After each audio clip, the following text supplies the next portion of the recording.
The Main Event. I'm your humble host, Stephen McCollum, and you know this guy as a 17-year NFL veteran, 3-time Super Bowl champion for your Dallas Cowboys. And folks, he's just sitting around blaming Devin Booker for everything. Dale Hellestrand, everybody. And the eye candy of this show. Let's add that just add that to the title. Giggles, yeah. I can't. Yeah, we do lie a lot here. So Yeah. eye candy of the show. Yeah. Every show needs a good-looking person on it, and All right, let's try it out. that's me. And folks, you know him as 17-year NFL veteran, 3-time Super Bowl champion for your Dallas Cowboys. Folks, he's sitting around blaming Booker, and he's the eye candy of the show. Dale Hellestrand, everybody. Thank you very much, Steve. Great to be here on a wonderful Tuesday morning. I didn't like that. That's not going to work. That's not going to I work? can't sling that out right now. Wow. You didn't even really give it your all.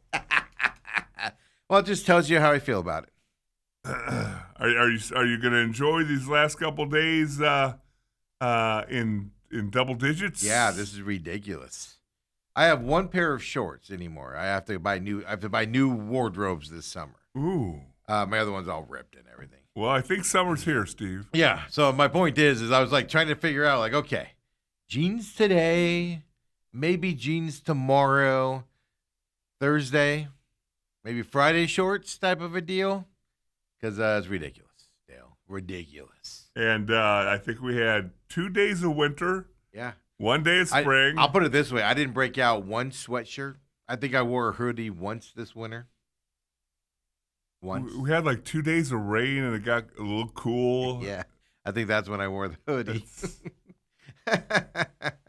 Yeah, it's ridiculous. The air. We have the air set at 70 in here just to keep it cool with the lights and everything. It's actually kind of chilly this morning. I don't know what's going on with it. But even the air AC in here is preparing to be on all the time with the heat coming through. Well, now that you come in and get your other shows done early, you just book it out of here. Well, like today, we got to hang out because we produce those other shows and everything that come in on Tuesdays. But yeah, yesterday, man, it was nice. Home by 11:30 yesterday, noonish. It was nice. Look at you. Yeah, instead of getting anything done, I just took a nap. I was going to say, take a nap by about 1. Yeah, 1:30. Yeah, that's about what it was. Maybe 2. Might have made it till 2. Okay. Yep, and then I got up, got some stuff done, cooked dinner. Boom, done. Play a little Madden with Ethan, who infuriates me. He's in the building, so I have to say that about him. Why did he beat you Because again? he scores a touchdown. He always does this. He likes to rub it in. He's at the 1-yard line with like 3 seconds to go. Just run the clock out. He has to call a timeout. Why don't you call a timeout? Because the game's over. I'm not scoring. I'm down by 7. I'm down by 8. I'm not going to drive the length of the field in 3 seconds and score. So just let the time run out. No, he's got to call timeout and then punch it in for the touchdown. And then he like sits there and instead of making you like feel bad, he goes, I'm giving you a chance to win the game. Oh no, I was up by 1. He was up by 1. That's what it was. And then so he scores it and I go down by 8. He's like, I just wanted you a chance to win. I go, I'm not running a kickback bat for a touchdown. I just wanted to give you a chance. And then he's like, I just get so mad. I get so mad about it. When your 18-year-old kid just, lambasts you. Why don't you practice? I was down by maybe 1. when he's at school and you can get better. I haven't played Madden in a long time. My problem was that I threw a couple interceptions. Kyler Murray threw a couple interceptions. Why when do I was you have driving. Kyler Murray I was as playing your Cardinals. quarterback? I was playing the Cardinals. Jeez. Why do you do that? I wanted to see what he was going to play like Minnesota. I want to remember the good old days with Kyler. I had music in the background playing. Now, can you already play with him on Madden as a Minnesota quarterback? No, we can't do that. Okay. Well, you could do it in like franchise mode, but we were just playing standard mode or whatever. But the bigger point is, Ethan likes to rub in his victories a little bit. It's infuriating. Where do you learn that from? I don't do that. I would have let the clock run out if I was up by 1. I'm not stupid. Let it go. It's infuriating, Dale. Probably what you were like back when you're back in your football playing days. Step on his throat, Ethan. Step on his throat. You had the game won. You didn't have to step on my throat. You had it won. Something about an 8-point victory over 1 point. It's not the fact that he does it. It's the fact that then he turns it around and goes, "Oh, I was giving you a chance to win this thing, to come back with 3 seconds to go on a kickoff. Oh, I just thought I'd give you a chance." That's what infuriates you.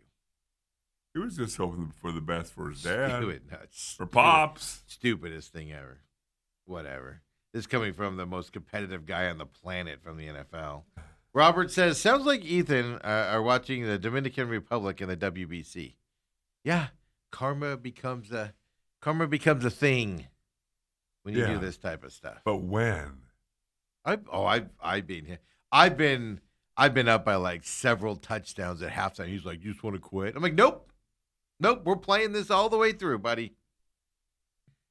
We're playing this all the way through." All because of that out there as well. Yes. So, kids.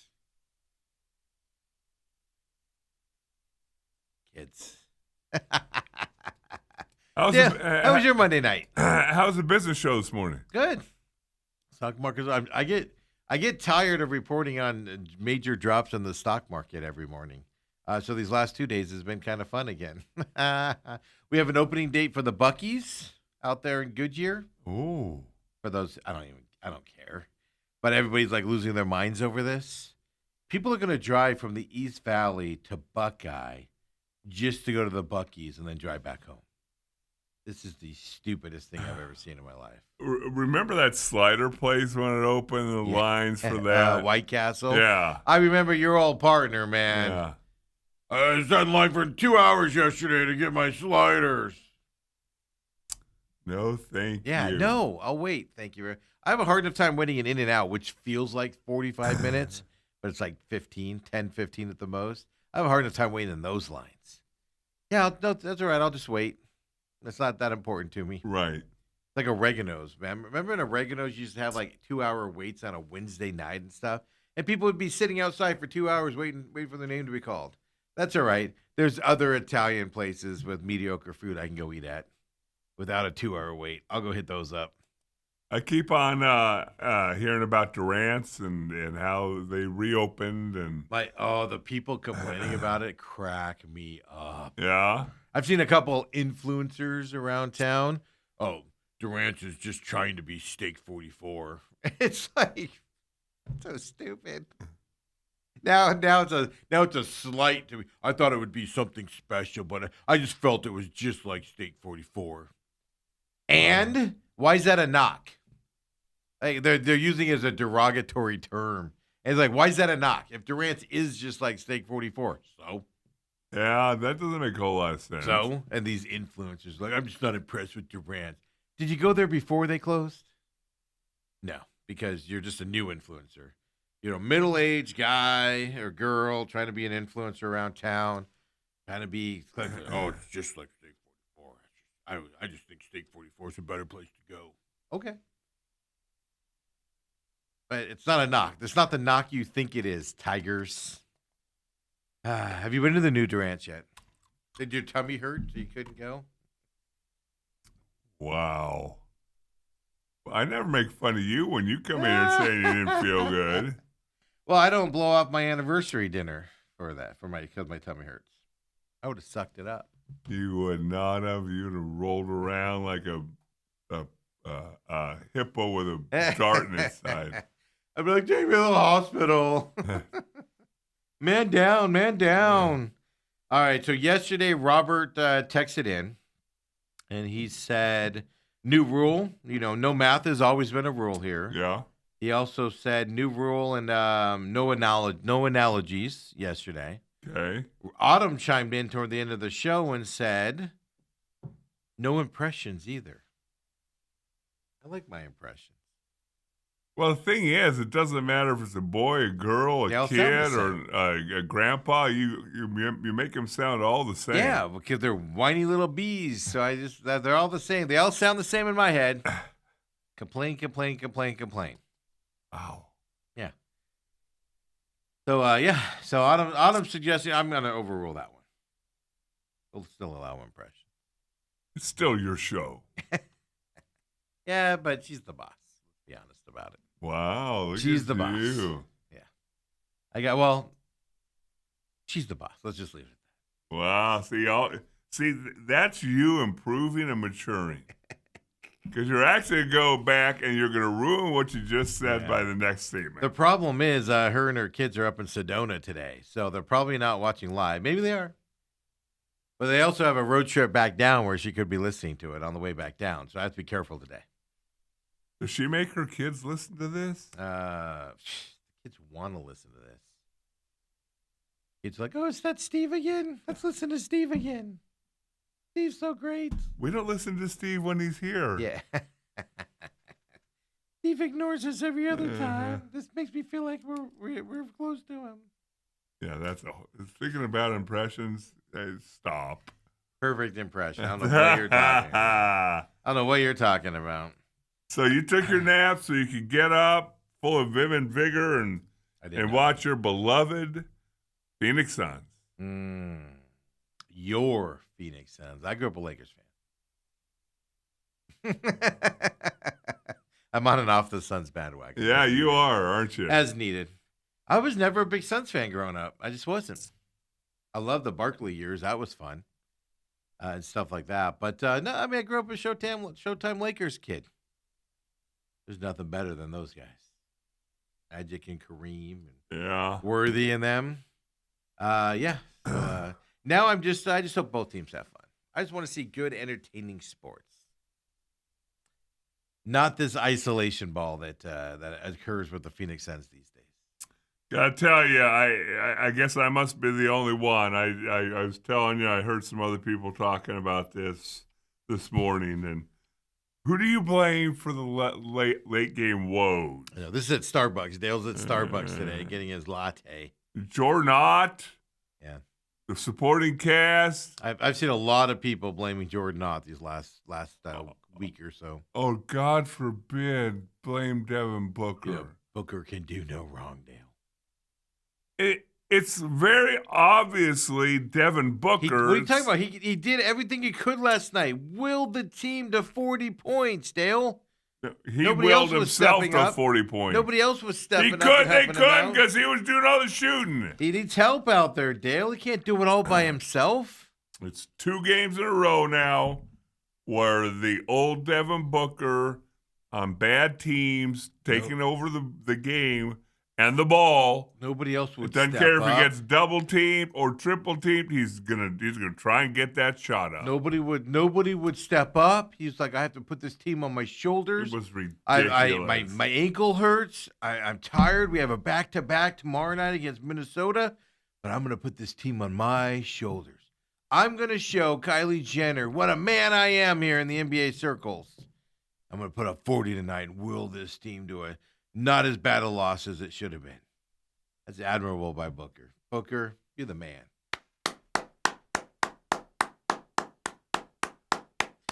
Ignore the doubters, Booker. Ignore the doubters. Devin Booker, let's just see here. 7 turnovers. And that was because he passed it right to his teammates' hands, and they just decided not to catch it.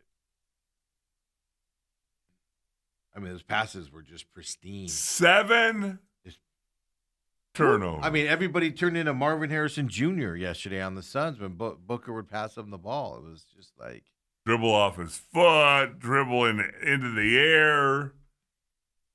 There's goodness. No shame losing to the Celtics. There's not, but they should have won. Yeah. Now, again, I don't know what curse you put on your boy Colin Gillespie. Yeah, I think he's hitting his wall. But he can't hit the broadside of a barn. I think he's hitting his wall, Dale, in minutes played on the season. He just doesn't look right, does he? It looks like even when he's shooting it, it looks like it's even in his mind. You can see like his brain going, "Don't do this. It's not going to end." I gotta take it. I'm wide open. Why am I so wide open right now? Yeah. But, I mean, they played the Celtics well. I mean, 1 point Suns lead after 1. Then 4-point lead at halftime for the Celtics, if my math's correct. Celtics had a 2-point lead, I guess I should say, after 3. And then, won by 4. Or 8. Won by 8. Remember, no math on this show. No math. That's I forgot that rule. Yeah. Now I just embarrassed myself. Well, they played a best team in the East. Now, the problem is the East is the worst conference. So playing their best teams and losing to them is like playing an upper middle tier team in the West. like the Timberwolves tonight, for instance. I did see tonight, though, that Ant-Man's out tonight, isn't he? Yeah. Because he'll light up the Suns. They announced that yesterday. Yeah. So, Well, that's what cowards do, Dale. They duck the Suns.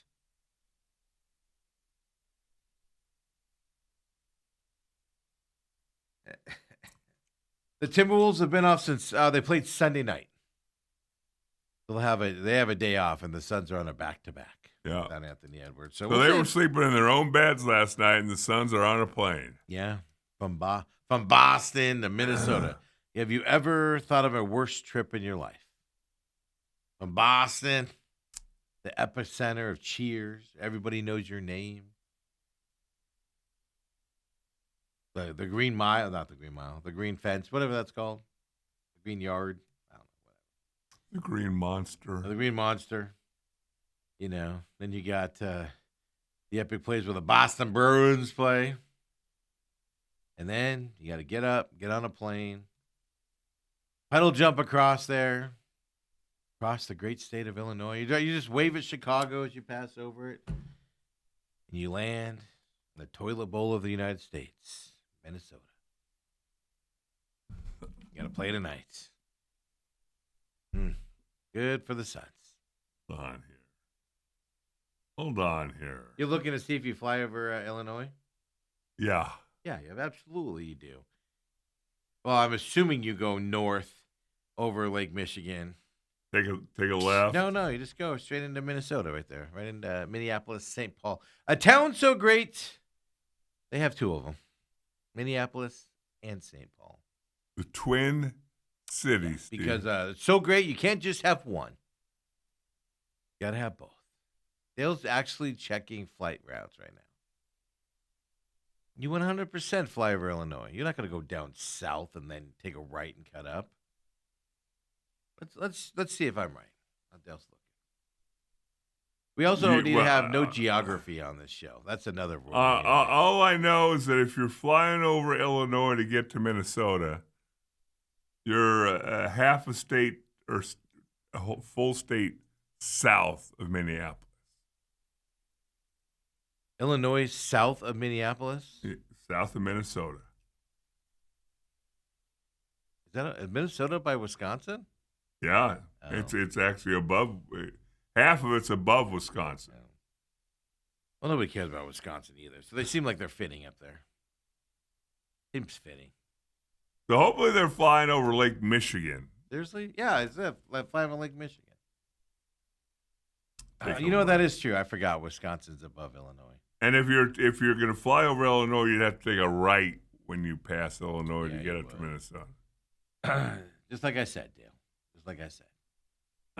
No geography here. Happy St. Patrick's Day, everybody, as I change subjects. I don't see any green. I'm Irish. I don't need to wear green. What?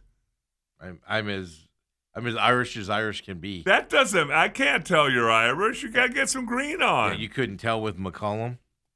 No. Did that throw you off? No. I'll see green on you, Mr. Not Irish. I'm 3% Irish. I know I don't have. I used to have some really good. I meant to grab because one of my great spring training traditions back in the day. I haven't done it in a couple years. Is I go and I buy the St. Patrick's Day spring training hats of teams. I have like a Cubs one, I have an A's one, and stuff like that. I meant to grab one of those hats this morning, and I forgot. Because it's St. Patty's Day, Dale. That's for St. Patty's Day is for rookies. You know what? I live this Irish life every day of the year. This is the day I take off. While all the rookies go out and get green eggs and ham and green beer and whatever else Dr. Seuss talked about. Chick-fil-A has some green biscuits this morning? No, they didn't. They were normal. I would need a green biscuit. Just food coloring. I don't care. I still wouldn't need it. Artificial coloring? No thanks. You're No thanks. But we did have to go to a separate Chick-fil-A this morning. Why is that? Me and Ethan. Because yesterday we stopped at one off of Dobson in the 202 up there. And they came back and they said, hey, your fruit cup, because Ethan gets a fruit cup for his side, and I get the yogurt. And yesterday he comes out and he goes, hey, the fruit cup and the yogurt, it takes us about 5 minutes to get those made for you. I'm like, yeah, we don't really have time. So he's like, oh, but I just give you guys an extra biscuit. I said, okay, whatever. So they gave us each an extra biscuit instead of the fruit cups. But I really wanted the yogurt. But here's my point, Dale. It takes 5 minutes to get the fruit cup and the yogurt ready. Are you growing it?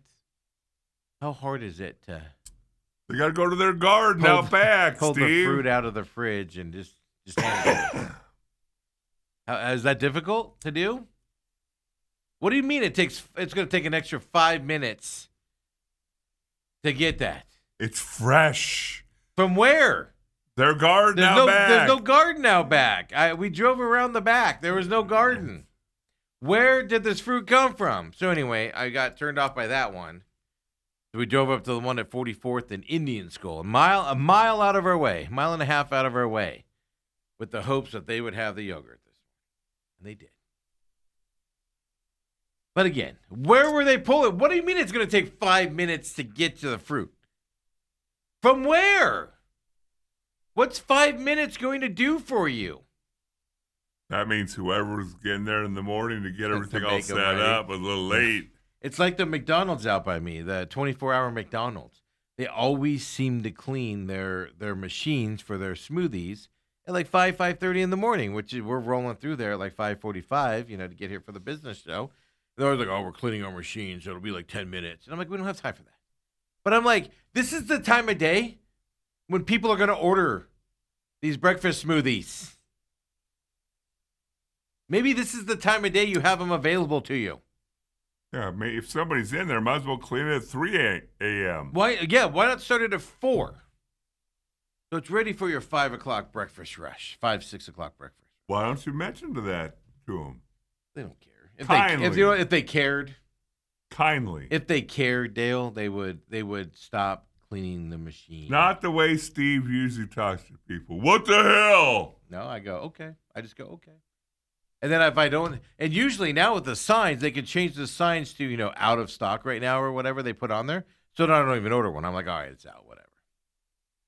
But now they're not even putting on the thing that's out. So then I'll order it, all excited to get it. My strawberry banana smoothie for $6. And then they're like, oh, it's unavailable right now. We're cleaning the machine. And I'm like, okay, well, put it on the sign so I don't order it. Because now my hopes are up. My hopes and dreams are slashed. My hopes and dreams of the day, Dale, are slashed by 5:30 in the morning, 5:45 in the morning. Just right off the bat. Bad day, right off the bat. All because of McDonald's. Right off the bat. Just negative energy immediately in the morning. So that's why I drove out of my way to Chick-fil-A at 202 and Dobson yesterday. Disappointed right off the bat. Because apparently they had to run down to the Circle K and get the fruit cup or something. I don't know what they were doing. I don't know where the fruit comes from. But apparently it took 5 minutes to get the fruit into a cup and hand it to you. Why don't you just kindly say, hey, I'm going to be coming by here every morning. If you're cleaning the machine at 5:30, 5:45, would you mind just making one for me, put it in the freezer? They don't care. There's a moral of that story. You know why, Dale? Because if they cared, I go by there enough. Not as much as I used to because of these problems. But I go by there enough. When that other lady was working there, she was great. Because I'd pull in and she'd be like, we're running behind on the machine. And she would tell me right up front, we're running behind on the machine. It's going to be like 10 minutes if you want one. I'd be like, I'll skip it today, but thank you. But they're losing an easy $6 for me. I'm a sucker. I want you to take my money. And McDonald's is like, you know what? We don't need your money, sir. And instead of giving me the one semi-healthy thing on the menu that I order, they're like, we're just going to give you this fattening, overpriced, gross, tastes like salt. Number 2, sausage egg McMuffin for you, sir. So you can get that 12th chin on your face. Oh, Steven.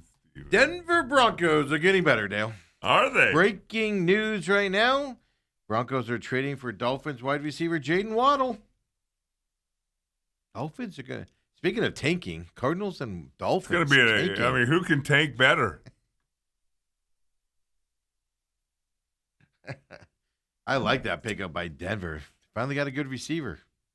Trying to help your quarterback a little bit. I'm not a huge fan of Waddle, but I think he's good enough that he's improving the Broncos. Yes. I don't see what for though. Let me see if Rap Sheet has it here. Ian Rappaport. Let's see what he says here. A post-free agent blockbuster. Premium draft pick compensation is headed to Miami. Is all he says at the beginning. So premiums, what, third or second? I'd say second or higher for premium, right? So third's like mid. I'd say third's mid, right? Yeah. So, okay, the Dolphins held firm on any talks of a Waddle trade. So these two teams were talking last year at the trade deadline about Waddle. So the Dolphins held on to him because they believed he was a first rounder. And then Rappaport says now they get it. Did they trade Waddle for a first rounder? No. Did they trade him for a first rounder? I don't see anything. I don't either. I'm just going by the wording of what Ian Rappaport said there as well. Okay, here we go. Waddle in Miami's fourth rounder to the Broncos. The Broncos' first rounder plus a third and a fourth to Miami. Really? They traded Waddle for a first rounder, folks. Well, I'm looking at the 2027 salary cap, the cap space, and now the Dolphins are at number 5. They're not at the 107. The now, Cardinals are. Cardinals are still at 178, and the Dolphins are at 125. A first rounder for a receiver. I think. Okay. Good luck with Pickens, Cowboys. I think the Cowboys have made a horrible mistake with this tagging Pickens. I just don't know how you can pay 2 receivers, Well, $30 million. We got that issue, but you're seeing the price on other receivers and stuff like that. But that might push up another big one here as well. So yeah, so there we go. So yeah, Miami receives the first, third, and fourth round picks in return for Waddle and a fourth rounder. So the third and the fourth are the fourth is just a swap. So first and third basically is what they got Waddle for. First and third. Yeah, that's a lot. And then the swap in the fourth. That's a lot. Broncos really need him. That means the Dolphins held firm because they refused that trade last year. That's breaking right now as well. There's a lot of one-year deals out there in the NFL. Christian Kirk signing with the Niners. Niners are just collecting. Dale's having problems with this chair over there. The first round for 1-year deal for Christian Kirk to the 49ers yesterday. 49ers are just like, we'll take wide receivers that the Cardinals don't want to sign and improve their team. We'll take them up here. Well, this is not quite the Christian Kirk that went to Jacksonville. No, he's not. But he'll be really good as a third receiver. He'll take Bourne's spot, who came to the Cardinals. Unbelievable. What are we doing? Why are we even doing this? We do have Bruce Cooper's updated draft here for the Cardinals. He emailed it over last night at 9:20 p.m., Dale. He must have been up after the Suns game. It might be. It's going to be interesting to see how much a certain guy over at Channel 12, starts taking Coop's draft like he did before. That's an industry inside joke that I don't know about. No, I mean we referenced it on air a couple of weeks ago with Cooper in here. Cam Cox was not on the Jeremiah Love bandwagon. And then I'm watching some like post-draft stuff and Cam Cox on Twitter after the combine, and Jeremiah Love ran that fast, 40. And then all of a sudden he's like, "This is your Cardinal," and I went, "Wait a minute! Like nobody's on the Jeremiah Love bandwagon except for Coop right now. Nobody is." And then that week I asked Coop. I think I did on air. I'm pretty sure I did on air. I hope so. Otherwise, I'm outing something there. And I go, "You told Cam Cox," right? He goes, "Yeah, I emailed him my draft, and now he's on the Jeremiah." And I'm like, that's what I thought. Well, see, here's the thing that Coop does. Coop does it as if he is the general manager. Yes. He doesn't do it as what the team. He says what he would do if he was the general manager. So he doesn't. It's not what the Cardinals are going to do. It's what he would do. Right. And that's a difference. That's a different thing. When because what's his name? Mel Kiper has a new draft on ESPN today, and everything, and he does it as what the teams like. He's the teams are going to do. Bruce Cooper does it as this is what I would do. So it's a little bit of a different draft. Well, and Kuiper moved Love up to number 4. Yeah, I saw that. So yeah, I just have right here Mendoza 1, New York Jets. David Bailey, outside linebacker from Texas Tech, 2 to the Jets. Cardinals, Arvell Reese. He still has her. He loves Reese, outside linebacker, Ohio State to the Cardinals. He loves it. Number 3, I'm not too fond of that. But Love, Tennessee Titans. Love running back to the Titans. They had a really good one there for about 10 years. Caleb Downs to the Giants as a safety. Cleveland Browns, offensive tackle. Gets Freeling, offensive tackle from Georgia. Hadn't heard of him hardly at all. It's been that Miami guy and the Utah guy. Did you see the big jump here for Freeling to the Browns as an offensive tackle? Sonny Styles, linebacker, Ohio State to the Commanders. Carnell Tate to the Saints, wide receiver, Ohio State. I do like that pick going to Saints, to be honest with you.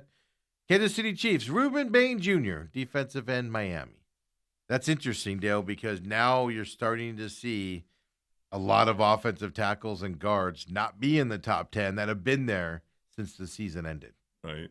And of course, they played 6 games then, so they can go up and down. Yeah, well, of course. Cincinnati Bengals have Mansour Delane, cornerback, LSU. Miami Dolphins, Mayuaga, their offensive tackle, Miami, finally there. Yeah. Well, you get to play in the same stadium. So we've seen Jordan Tyson. This is why I clicked on this mock draft. We've seen Jordan Tyson be a top 10 pick, not do anything, not improve anything, not play another game, drop to the mid-20s. Not do anything even more, lifted weights at the combine, that's it, pro day coming up. They have him at Los Angeles Rams, that 13th draft pick, which comes from Atlanta to the Rams, Jordan Tyson, wide receiver, Arizona State. At 13? 13 is what Kuiper has today. Well, he's been up and down and Can up you and down. Put him with Puka in the slot there, and then Devontae Adams is going back to the Rams too? Jordan Tyson, the number 3 receiver in L.A., that might be the best thing for him to have a really good career. That'd be amazing to watch. Did you see how high that offensive line from ASU is? Elagor or whatever his name is? Well, really quick. Spencer Fano, offensive lineman, Utah. Baltimore Ravens at 14. So him and Maluaga have both fallen out of the top 10 in Kuiper's draft as well. So, by the way, because a lot of people are talking, the Cardinals are going to have to move up into that lower draft to get Ty Simpson. Yeah, he's got Ty Simpson 16 to the Jets. That's the pick from Indianapolis to the Jets for Sauce Gardner. Yeah, Ty Simpson could go as quickly as 16 in this draft now, according to Mel Kiper. But yeah, no, the offensive big dude from Arizona State that dominated Senior Day. Dominated the Senior Bowl. Yeah. I didn't hear much of him during the season. Yeah. It wasn't like, hey, we got to run behind this guy. I'll take him. Because he's going 23rd to the Eagles, according to Mel Kiper. I've always read he's going to be a second rounder, probably, is what I've always read. But he's, at least in the Mel Kiper one, we'll have to compare and contrast this to other ones, but at least in the Mel Kiper one that came out this morning. By the way, this kid is big, and he dominated the Senior Bowl against really good competition, really, really good competition. He only had 31 starts at Arizona State. Did not really play football before that. Like he just came out of nowhere at Arizona State in those 31 games, and now projected to go 23rd to the Philadelphia Eagles. Yeah. Here's why this would be good for the Eagles. Dale. You have a pretty dang good right tackle there for the Eagles. Lane Johnson. Got a few more years left, but he's long in the tooth. Yes. And Max is going to need some time to develop. Perfect situation for him to develop behind Lane Johnson. Hey, Lane, how do I become an elite right tackle in this league? Well, let me tell you. Do what I do. I think that'd be a fantastic place for him to go. He's not going there to start or anything like that, but it'd be fascinating to watch what he does there as well. Yeah, so that's why I clicked on the mock draft today because I wanted to see where Tyson. But yeah, Tyson is up and down in this thing, and I think when he does his pro day, I think it's going to just accelerate. He might get back up into the top 10. But who needs a receiver in the top 10? I guess would be the bigger question. Cardinals. Oh, we got Marvin Harrison Jr. Hey, by the way, when I was playing Madden last night, Marvin Harrison Jr. dropped a pass that Kyler Murray threw directly into his hands. Really? It infuriated me. I was like, this game's too realistic. This game's too realistic. Did you bench him? I did my complaining. Cardinals have signed linebacker Jack Gibbons and defensive lineman Andrew Billings, free agents to their squad. Also, the other way, this is the other thing. Andrew Billings started 39 games over the past 3 years for Chicago. He's a big dude, number 97. You can't miss him on that football field. But here's the other reason why you got to pay attention to Cardinals thinking.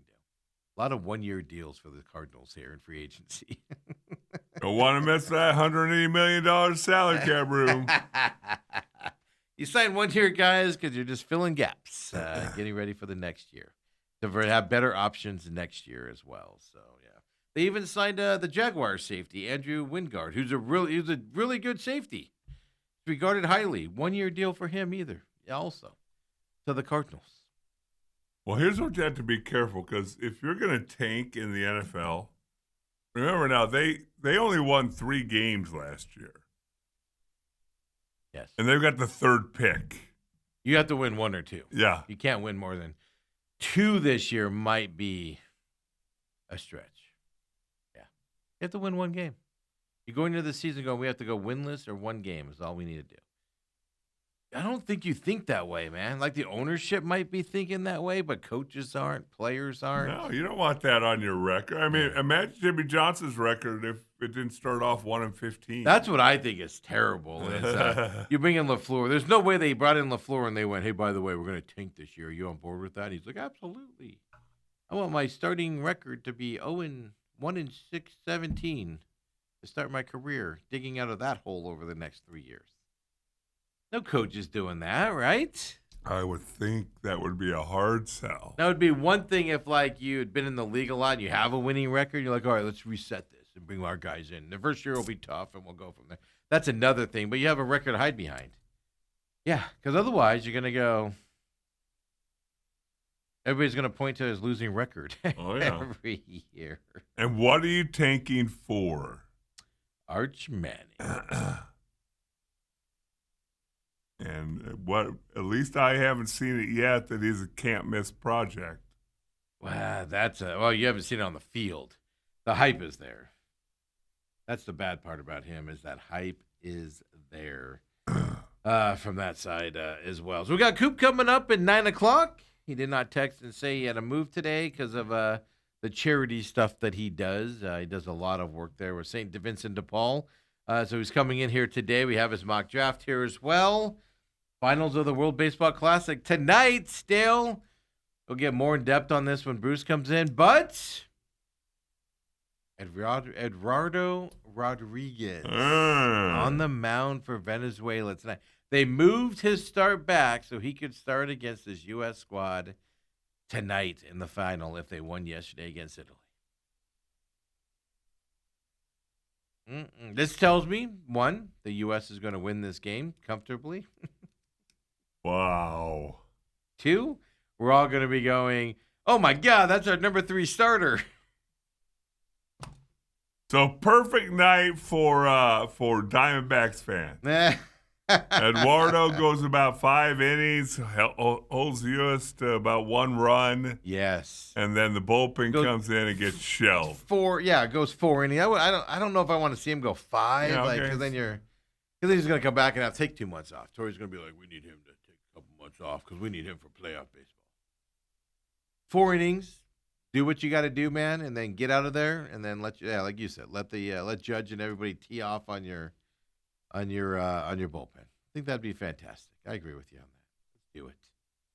Let's do it out there. I'm excited. We didn't really touch on it yesterday. Do you make a big deal out of Aaron Judge saying the World Baseball Classic is more exciting than the World Series? I'm not going to make a big deal of it. He's not wrong in terms of fan engagement. The World Baseball, like if you watch that Dominican Republic game, those Dominican fans were into that game, loud until they realized they were losing and going to lose the game. Loud, they were fun type of thing. So in that aspect, I agree with him. But it's the wording that you kind of go, because like when I saw the headline, I went, oh no, here we go. It's like the commissioner who said they're battling over a piece of tin, and it's like, okay, it's a piece of tin, I get it, but it's the phrasing, buddy. A lot of other words. So I'm not going to throw a fit. I understand why people are upset about it, but yeah. I don't, especially Yankee fans, because he had a terrible World Series a couple years ago. But I can understand why people are throwing a fit about it. But to me, I think I can understand it because if you watch any of these games, folks, the crowd is not like that in a World Series game. It's energetic, it's fun at a World Series game, but nothing like this atmosphere. So I understand what he was saying, so I'm not going to go that route. But at the same time, as a player, you got to be smarter than that, don't you? You got to say, hey, the environment of the WBC is way more fun than a World Series is. You can say, like, the environment, the fans bring it in the World Baseball Classic. We need people to bring it like this for the World Series. Like, there's ways you can phrase it without saying, oh, no, this is more important to me than the World Series is. Because every Yankees fan on the planet went, what? Is that why you've been sucking in the playoffs every year? Yeah, it amazes me when some of these high-profile athletes don't take a breath. Somebody asks them something and say, all right, how do I feel versus what am I going to say? Yeah, well, the other side of it, too, is you know this, is like you're 4 questions in, you've gotten comfortable with it. But, yeah, you got to pause for a second and just realize what you're saying. Because he didn't mean any malice by it, but it just comes off that way, you know. And that's where, especially in those environments, especially because, you know, every New York media person, when he comes back. So what, you don't want to make the World Series this year? You don't think it's that important? You just won the WBC. Are you taking this year off? They're going to be snarky media people and stuff like that, you know? So it's kind of funny. Robert does say if the Cowboys weren't so awful, the Cardinals would be picking number 1. If they weren't so awful? Yeah, so awful. But they can't even tank properly. See, that's what scares me. Who, the Cardinals? Yeah. Yeah, they're going to win 8 games this year. That's shockingly. Or they're going to win 3 or 4 again. And be 6, 7, 8, 9, 10. Yeah, same thing again. I don't trust them with the 1 pick. I don't trust them with the 3 pick. I don't trust them with the 4 pick. I don't trust them with the 20th pick. I don't care where they draft. I don't trust them. They're gonna if they somehow we suffer through this year. They have 1 win this year, and then we go up against we get Arch Manning. Arch Manning will be the biggest bust since Ryan Leaf. It'll just happen. It'll just happen. We'll suffer through 7 years of Arch Manning. He's going to be there someday, guys. Stay patient with him. He's going to be there someday. And in year 7, we're all going to be going, nope, not happening. Then he's going to leave and go to Minnesota and dominate. So I don't understand why people get so excited about the draft. The 2019 draft, folks, look it up. The best player on that draft left for Denver several years ago. He's having a quiet, really good career there in Denver. And making a lot of money. Making a lot of money. Denver did overpay for him, then the Cardinals were willing to pay him. That is one side of it. And stuff. So they weren't going to match his deal there. But he's a really good player, Allen. Other than that 2019 draft, 2 of the players are in Minnesota. Several are out of the league, and one's in Denver. Why? Nobody turns out. And it's not just the Cardinals, by the way. League-wide, first-round draft picks hit and get a second contract at something like a 50% rate. Yeah. The draft is a failure for most teams. The teams that do good in the draft, I'm going to say get lucky. And that's where they find the Russell Wilsons in the 4th round. You find the Brock Purdy's as Mr. Irrelevant. Absolute luck. You may think these guys can come in and do something, but to this day, you cannot tell me that when the Niners drafted Brock Purdy, they went, he's going to be our future starting quarterback and take us to Super Bowl. Same thing with New England and Tom Brady. Same thing. They just take a flyer on that Yeah. guy. Hey, maybe in 3 years. That's where you get success in the draft. Your 3rd, 4th, 5th round picks turn into guys that are long careers. And also, you pay those guys less money throughout their career for the most part because they start off with less money. Those are the teams that are successful, the teams that hit their late draft picks, not their first couple rounds.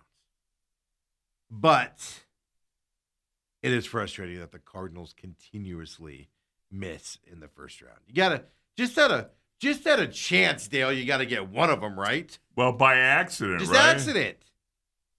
I think they have one in Walter Nolan if he can stay healthy. I think Walter Nolan's going to turn out to be one of the best defensive linemen in the league if he can stay healthy. That's a big question mark right now for him as well. Hey, let's take a quick break here. Come on back here. Talk some NFL because I have power rankings, Dale. With free agency as well. Really? The reason why we're going to pay attention to this, look, I'll just tell you right now, Cardinals are 32nd. That's not what I want to lose. How far are the Cardinals behind in this division, folks? Sorry to ruin your breakfast here, but we'll do that when we come back. The main event.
And we're back here having some fun here, getting ready for some Bruce Cooper to come in here on this Tuesday. Maybe he won't be so grumpy today at us like he was on Friday. Yeah, well, you were arguing with him about stupid stuff. No, I was pointing out his stupid takes.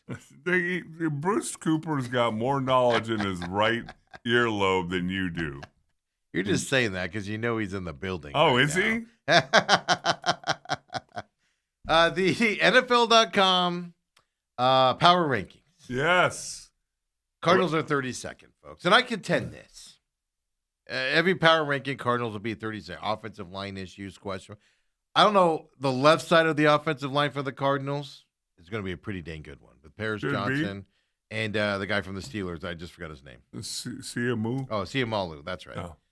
So the left side is going to be solid. Center is a serviceable center in this league.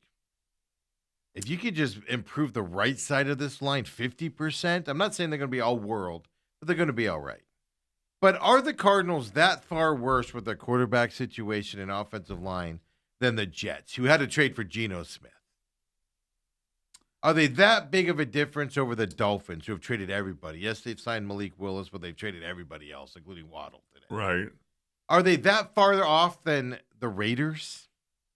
Yeah, the Raiders got better in the center position by signing the Ravens guy there. They're obviously drafting Fernando Mendoza's quarterback. But how good is he going to be in his first year? Are the Cardinals that far worse than the Raiders are going into this season? Are they that far worse than the Browns, who they have at 28th? I'm putting them in order here going up. Are they that much worse? Are they that much worse off than the Giants going into this season? The only thing the Giants have improved this year is their head coach. I'm not even sure that. Look, anything's better than Brian Daboll. Right. So you are getting way better, and I'm not a Harbaugh guy, but you're getting way better with the Giants, with the head coach. But are the Cardinals, in terms of their staff and who they have in there, that much better off than worse off than the Giants? These teams are all basically, in my eyes, similar levels. Tons of question marks, questionable coaches for a lot of them, tons of question marks. To put the Cardinals 32nd makes zero sense to me right now. Ooh. There's worse teams out there, Dale. I don't know if there's worse teams. The Dolphins aren't worse? I think you could throw them all in a blender.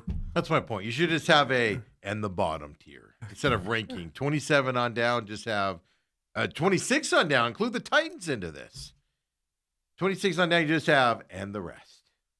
Why are you ranking them, is my point. You have the top 26 and then the rest. Vikings, by the way, 25th in this NFL Power Poll. Really? After they signed Kyler Murray. They're going to the playoffs. I'm putting money on the over here for whatever the Vikings over-under is for the season. Yes. Was Kyler gone the last time Bruce was in the studio? No, we knew he was going to be gone. They released him on Wednesday, but we knew he was going to be gone a week before that, yeah. Okay. But yeah, here's what they say on the Vikings. The Vikings have had an odd and uncomfortable March so far. They got weaker up the middle on both sides of the ball. They lost Jonathan Allen, Javon Hargrove on the line there on the defensive front. Ryan Kelly retired there at center, so their line did get weaker. But then, Jalen Nailor's exit as a receiver. Okay, you still have Justin Jefferson, right? There. He hasn't gone anywhere. Their fullback, C.J. Ham, retired. We're really considering that a negative for that team, and stuff like that. They said even signing Kyler Murray to a league minimum deal, cheap as it was, delivers a certain awkwardness. And they say the awkwardness is there because of J.J. McCarthy. There's zero awkwardness in this deal. J.J. McCarthy was so awful last year. They could have brought you in this year. And it would have been an improvement. The one thing that I have not heard talked about at all, and I'm not saying it's likely to happen, but there's got to be at least a small possibility. What happens if J.J. McCarthy beats out Kyler Murray?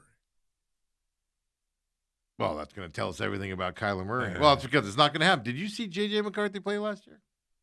Yeah, but he's going to have a whole offseason, watch film, go to a counselor. Look, Kyler Murray has been playing Call of Duty. I got to do the cheap jokes. But here's the Cardinals' problem. So they're last. But let's say they're at least 26 through 32. They're in the bottom tier of the league. You can flip a coin with the rest of them. Seattle Seahawks are ranked 1 in this NFL.com poll. Yeah. The Rams are ranked 2, Dale. Then you got the Broncos 3, Buffalo Bills 4. Oh, and then they got the Niners. The Niners, what garbage team this team's going to be this year. They're ranked all the way down to 5th here in NFL. So 1st, 2nd, 5th, and 32nd. What we need to do, and we'll have to do it closer to this season, is we have to determine how many games out of 3rd place the Cardinals are going to finish this year. It's almost mathematically impossible to finish more than 9 games. No, because if everybody else hits 12, the Cardinals are at 1, at 11. And 10 and 11 might be in play, Dale, is what I'm saying. Oh, man.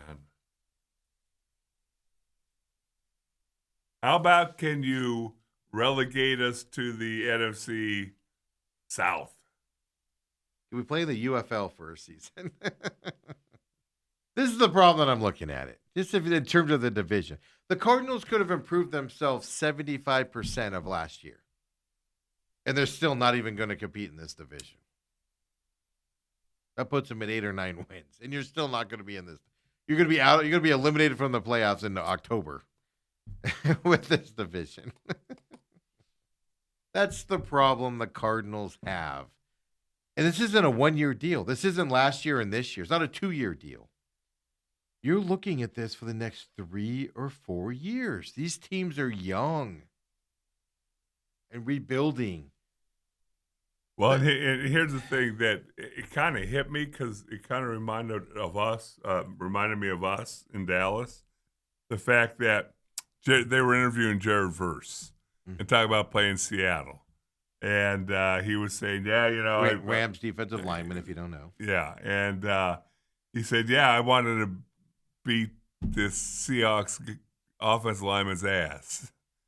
But before you knew it, there were 5 of them surrounding me. I didn't have a chance. He said, you can tell a good football team by the way their offensive linemen, the camaraderie and the way they come together. Absolutely. And because that's how we were in Dallas. You know, we'll mess with us, but you don't mess with us. Yeah, exactly. You all give each other a hard time, and then somebody else does it, and you're like, whoa, we can do that. Yeah. You can't. Settle down, Tiger. It's going to get ugly out there. Bruce Cooper's in the building. Let's take our top of the hour break. Come back. We got to talk Suns. Are the Suns in trouble tonight against Minnesota? A faltering Minnesota team. How about bench Booker the last 5 minutes of games now? MLB World Baseball Classic. Talk the tournament with Coop as well. Bruce Cooper coming up next, folks. Second hour main event.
And we're back here. Look who it is. We got rid of Dale and his nonsense. Bruce Cooper, of course, joining us here on Tuesdays, 9 o'clock. Second hour, of course, local legend, Bruce Cooper. Steve, I have to admit, I was able to get a lot of frustration off my chest last week. Did you leave in a better mood? Yeah, I did. I mean, well, good, because I went home and I went to sleep. I was depressed all day. I was like, oh, what did I do to Coop hates me? Yeah. I heard you and Dale discussing the NFL rankings, and the Cardinals were dead last. Yeah, power poll. All the power polls have the Cardinals last. Yeah. Well, I will say this. I don't think the Cardinals' quarterback situation is worse than the Cleveland Browns. That's my argument. They have the Cleveland Browns at 28th. Yeah. I think Cleveland had a pretty nice draft last year. They came up with some good young talent that started to surface, but it wasn't at the quarterback position. Yeah. I mean, both. Shedeur Sanders ain't doing it for you? No, he's not doing it for me. He was a Pro Bowler, though, Coop. Norris Gabriel Dillon. Deshaun Watson will be back this year. Yeah, they drafted 900 quarterbacks last year. I'm just kidding. But that's all my point is just Cardinals aren't in a worse situation than at least Cleveland and Miami right now. Yeah, the thing that really perplexes me about Miami, they went after the number one free agent quarterback at the time because Kyler wasn't available. Yeah, They got Malik Willis. And then okay, so Malik comes in knowing that they've already parted ways with Tyreek Hill. Then you part ways with a trade today with your Waddle. number 2 wide receiver in Waddle. I mean, like, That's my point. Who's he throwing the ball type to? What weapons does he have? Right. I mean, granted, I guess they'll have 2 first-round picks. So, but not till is it this year? One this year and then one next year. I'll have to look it up again. Yeah. I thought they were picking up Denver's. They are. You're right. It is this year. Yeah. Yeah, and They did so it first and third, and then they're swapping the fourth. Yeah, and so they will be able to, no doubt, draft a receiver in the opening round. But I'm telling you, I think by the time you get around to them, That's I think the top rated receivers will be off board. But this is a deep class for receivers. But my gosh, and that was kind of surprising to me. I mean, I'm not going to, get rid of weapons, because that's one big thing I talked about with the Cardinals. Mm-hmm. They just failed to give Kyler weapons. And now you're taking away weapons from Malik Wilson. Who's going to catch a ball for him? It matters. It matters. And that's what I was trying to think here. Bronco, I don't have it in front of me, but Broncos have to be picking 28th or 29th, right? The draft pick they're giving up because I think they are drafted. They They made lost the in the Final championship. Four, so I think they'll be drafting about maybe 30th. Yeah. So there's no 29th, 30th. So there's no what receiver is going to replace either Tyreek Hill Puka or Waddle? Nakua. But even Puka wasn't Puka in his first year, when he came in there. Well, here's the thing, Coop. I'm curious because I heard this the other day for the first time, and I don't even think like that as a football player. But do you realize the Cardinals have almost $180 million in salary cap room next year? Well, 180 or 108? 180. 80. Oh, 180. I thought you said 108 yesterday. Well, here's the deal with that, Dale. See, I'm not one of those guys that want to give up this year for next. I don't play like that. I don't I'm roll with like you. that. If I'm a fan, I'm highly perturbed at 3-14 this past year. Yeah. The organization should be, the players and new coaching staff, everyone should be galvanized to better that. I mean, I'm shooting for the stars, and if I fall, I hope I land on the moon. But I'm not trying to sacrifice year 1 for 2 or 3. That's not going to happen, because here's the deal. And this is what drives me crazy about fans, even media. They Calling out the fans, folks. Yeah, as they try to project the next franchise quarterback. I mean, if the Cardinals go, if they duplicate last year's 3-14, they'll have a top 2 pick.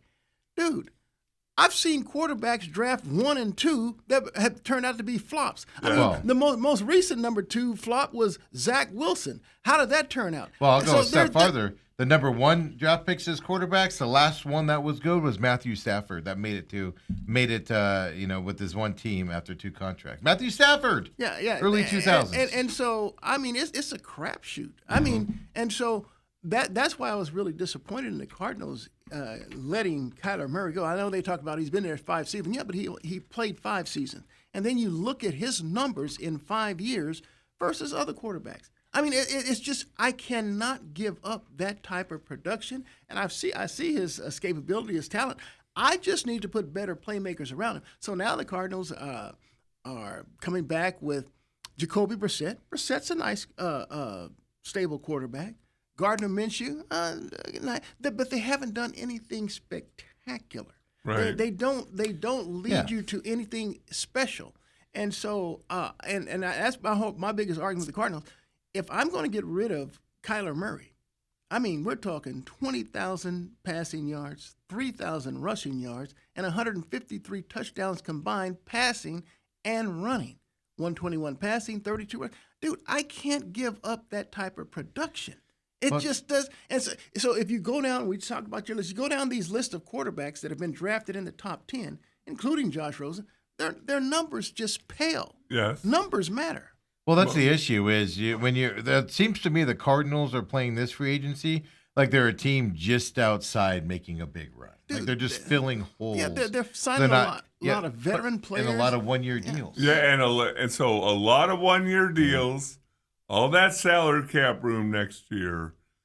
Is it a quiet tanking job? Is it, because I've never heard before going into a season that an NFL team is tanking.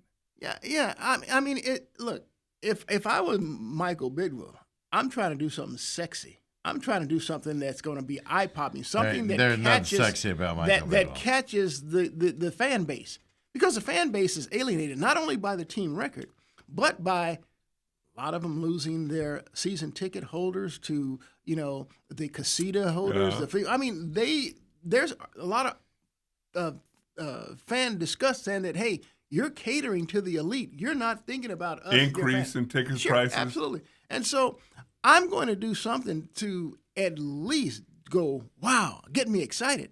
Dude, nothing they've done in this free agency period is sexy or exciting. Right. There's nothing to be excited about going into this year. And so if you go into the draft and you have the 3rd overall pick and you take an offensive lineman, no offense, Dale, it's nothing sexy. But what about one of the edge rushers? You've always said get to the quarterback. Well, Will Anderson. Michael Kuiper has Arvell Reese still is the number. Well, let me put it to you like this: Cardinals got 12 sacks from Josh Sweat last year. Mm-hmm. That's the one free agent that they have spent money on that's really panned out. So if I'm bringing back Nick Rallis, and then the year before, and I know we're losing your favorite rush linebacker and Dennis Gardeck. We're not having him, but they did a lot of mixing and matching and schemes and the blitzes. heart was gone last year. And so I don't need. I'm telling you, this Gardeck. team needs an infusion of talent on the offensive side of the ball. They just do. They need energy on the offside of the ball. Because the more I think about last year's offense, it wasn't the play calling was terrible at times. It wasn't the lack of production at time. It was just go back and think about the Cardinals on offense last year, and there's just no excitement out there. A play would happen, they jog back to the huddle. Well, They go to the bench, they sit down, they look at the film. Like, show me a time where there was some excitement in this offense. Look, their most exciting plays came later in the year when Marvin Harrison wasn't available, and you're throwing the ball deep to Michael Wilson. I mean, that became the spark. Now, there's outside of that. I mean, you come there and you just sit on your hands. You know. That's what I'm getting at. Like every game I went to, the more I think about last year's season. There was nothing to get excited about during this season. And if the big play happened, you go, oh, finally. Like, sarcastic about it. Yeah, there's just no excitement. Even in losing seasons of the Cardinals, I can think back and go, like with Larry. Oh, my God. Larry catches the ball. The crowd shouts, Larry. All of that stuff. It was just mundane last year where it made it almost not fun to be there. Sure. And that's not good. Look, your favorite players are going to be your skill position players. Again, no offense, Dale. Yeah. And so, you just mentioned you're chanting Larry. They're not going to be chanting Paris meaning Paris Johnson. They just don't do that. I get excited. And so I'm telling you, the Cardinals lack identity now on that side of the ball. They just don't have any flair, any excitement, anything to get. And I think they can change that with the Jeremiah Love. I really do. Okay. They would have their version. I have it here, Dale. I have it here. Jeremiah Love to the 3rd round for your Arizona Cardinals out of Notre Dame. He even calls him the best running back in the draft. 3rd round. I mean, in the number 3 overall the pick. Yeah. Yeah. Oh. There's no he question. says burst, speed, vision, hands, definite. Best running back in the draft. Yeah, definite playmaker, definite playmaker. Difference maker. There's just no question about it. Well, you're right. If that's your strategy, we need to bring some excitement and big playability. Sure. Now, again, I think you're also hoping, maybe against hope, but you're also hoping that Marvin Harrison going into his 3rd year, he might get it this year. I would certainly hope so. I would certainly hope so. I mean, you still got to think, when he was coming out, there was something there that attracted not just the Cardinals, attracted everybody. Yeah. And we haven't seen it yet, but I'll also tell you this from playing 17 years. I've seen the light come on different guys Sure. at different times. Yeah. And sometimes it takes 2 years, sometimes it takes 3 years. Yeah. Well, it's coaching. The know? Cardinals. Name somebody the Cardinals developed from with Jonathan Gannon's regime, where they developed somebody from draft to when they all left here. Name somebody who's developed and got better on this team. It's hard to come up with somebody. So maybe the change in the coaching staff is what he's going to need and spur in the butt here to wake up. Because I don't think this coaching staff last year and the last couple of years coached them at all. So right, but before Bruce came in there, you're doing the power rankings. Yep. The Cardinals are 32. Now Steve's trying to make an argument they should only be 27 or 28. No, it's still terrible. It's still terrible. But they're Yes. ranked 32. And the other 3 NFC West teams are 1, 2, and 5. Yeah. Yeah, well, yeah, they certainly proved that this past regular season. I'll tell you that I'm looking at the 49ers. Yeah. I'm like, They're dang, 5, by the way. Dang, Brock Purdy just got some receivers. Yes. I mean, he's to add to Ricky Pearsall and his great tight end there, Kittle. Yep. They now have Evans. big Mike Evans, and then they just signed Christian Kirk. Yeah. For 1 year deal. Yeah, and so, dude, that's a lot. And then you have one of those electric running backs that can run and catch the ball. Yep. In Christian McCaffrey, much like you see with Saquon Barkley, Bijan Robinson, and Jeremiah Love, though you haven't seen it yet. Yeah. Seen it only in college. Right. And so that type of player can make you play that pick your poison type of guy. Because now when you have, some great threats on the perimeter at receivers, you can say, okay, let me roll coverages that way. And then I'm going to put a linebacker on to try to cover McCaffrey. Right. You can't do it. No. You can't. So now you try to bring in an extra defensive back, Yeah. and then you might decide, hey, I'm running a draw. Yeah. I'm gonna run this. I'm gonna run a stretch play. You keep them off balance, and so they're trying to match up personnel to you. Cardinals don't have anyone that they have the defenses. They stay up late at night and try to match personnel with. Everybody's fighting to get in front of somebody. Kyler Murray, I want that guy. I want that guy. Yeah, Kyler Murray was the only one they said, okay, look, we might want to keep a spy in. But that was it. They had no one else outside of this man. Right. By the way, Mel Kiper has Jeremiah Love going 4 to the Tennessee Titans. Great move by the Titans. I mean, they drafted their quarterback a year ago in Cam Ward. Yeah, get that running back. And they got a couple of wide receivers this year. But here's the interesting stat that they say here in this article. A running back hasn't gotten in the top 4 since Saquon Barkley did back in 2018. I really don't care about that. Few and far between here for running backs. I mean, because if you're redrafting, like I talked to Dale about that. Emmitt Smith, the number 1 rusher all time. I think he went 18th. If you did a redraft, people would take him 1. They take him 2. I mean, so I never worry about that. Right. See, one thing I don't want to do, and what I see a lot of teams do anyway, they'll either draft for need or they're force value. And you see a lot of teams force value at the quarterback position. Yes. And so it's like, dude. How many times do you have to make a mistake before you go, you know what, this style ain't working. This style, it's interesting when you said that the Cardinals don't have anybody. So maybe Michael Wilson those 3 or 4 games when Marvin wasn't playing, but any guy that you don't have guys saying, no, I'll take him. No, I'll line him up. And my rookie year in Buffalo, my offensive line coach told us young guys that you don't have to come to me to ask how you're doing. All right? Understand. We do one-on-one pass drill. If there's a long line in front of you, you're struggling a little bit. If you're standing there, the defense line coach says, "Hey, somebody get over here." That means you're doing pretty good. Yeah, no doubt about it. But switching gears here to talk about the Phoenix Suns just a little bit. Oh, you want to switch? I was going to say, well, before we do that, because we're going to tell everybody what the rest. I'll get this printed out and put out on Twitter and stuff later on today. But tell everybody what the rest of your draft is here for the Cardinals. If you don't remember, I got it in front of you. Okay, yeah. So I'm taking You did He had to I- trade. all him. 7 rounds. I had to do. Yeah, well, yeah, I did it prior with Kyler Murray, but they got rid of him, so I had to restructure. redo it. Okay. But I'm not changing off of Jeremiah Love. Okay. Cardinals need that, and so what I did is I said, okay, I have one pick in each round, 7, but that's not enough for me. And again, I'm eyeing the Houston Texans, who have 2 second-round picks. Okay. All right. They have number 38 in the second round, number 59 in the second round. So what I decided to do is, all right, how do I get those 2 picks from the Houston Texans and give myself now 3 second-round picks? Well, I know now that I have to save the 2027 first-round pick for a potential quarterback.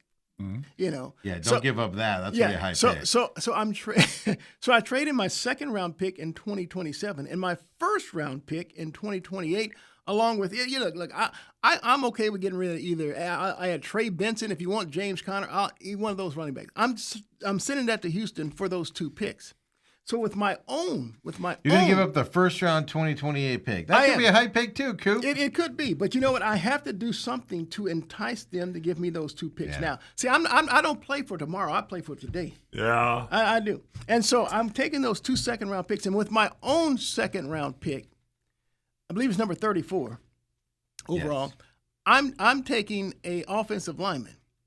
His name is Jennings Dunker. He's from Iowa. Now, he's played a lot of right tackle at Iowa, but I think I'm going to kick him inside to guard. Now, let me tell you something. He has a very nasty disposition. On the right side, I'm assuming. Yeah, on the right side, about. because you got Sayamulu, Isaac left side. Sayamulu at left I'm assuming tackle. you agree with me. Left side is set for the next year or 2. Yeah, right? Okay. yeah. And I got Froholt at center. So I'm good there. Now I'm working on the right side. Dunker is, this kid is a physical, nasty beast. And so I need that type of guy. I don't know that he can handle speed rushers at the NFL level because he's a big dude and he's a big physical guy. So I'm going to kick him inside. Okay. So now with the second round pick, the first pick that I'm getting from the Texans, number 39 overall. 38. 38 So 4 picks after. Yeah, 4 picks after that. Yeah. I'm taking my right tackle. And his name is Caleb Tiernan. He's from Northwestern. Now, here's the deal. I kid you not. I like him better than I do Francis Maliona, Spencer Fano. I really do. I think his best assets as an offensive lineman is his ability to pass protect. Okay. And he's a physical guy. So I'm putting these 2 guys on the right side, 2 physical You players. start 2 rookies on the right side? I am. Wow. I am. I have no. I'm not even a defensive lineman, and I'm salivating waiting to get in front of them. That's fine. That's fine. They're going to be in a street fight. They're going to be in a street fight. I have let me tell you Northwestern street fight. Yeah. This kid. Hey, look. I'm telling you, I've seen enough. See, you guys get enamored with who these scouts are telling you, and then you get enamored with the Miamis and the and stuff like you get, and that's okay. That's fine. I have no problem. See, I loved what I saw from Notre Dame. They had 3 players that I salivated over. But based on Kyler Murray's gone now, so I'm down to 1. That's just Jeremiah Love, but no big deal. But those 2 offensive linemen are going to be my stalwarts, for the future. I've lined that up. I'm not opposed to second round getting a couple offensive linemen for the right side. Absolutely. And again, I'll go this. I like these linemen better than I do the first round. So all you have to do is just we'll hide and watch. Okay. We'll see how it plays out. With those players versus these highly rated players. Yeah. Okay, I'm gonna keep you guys grounded, and you too. We're gonna note this throughout the year. Okay. Because I don't think I'm gonna be wrong. So number 3 for that second pick there from the Texans, 59 overall. Number 59 overall. I thought about this. I've lost Jalen Thompson, and I look at my. You've signed a couple quality safeties in 1-year deals. That Jacksonville kid that they just signed is Let me tell you something. He's decent. Let me tell you something. I'm not about decence. I'm about They're better than what Stooks is going to be. Well, I disagree. His name is Traydon Stooks from the University of Arizona, and I'm gonna point you guys to a play. I'm gonna point you to a play to let you know where I'm coming from. This is the ASU play. I know It is. I know it's It coming. is. It's the issue. Look, let me tell you One something. good play this No, year. no, Coop. no, it isn't. This kid has keen ball awareness. He has closing speed. And I just like having a playmaker who can make plays with the ball in the air. The Cardinals have a lot of their people who make plays after the catch. Yeah.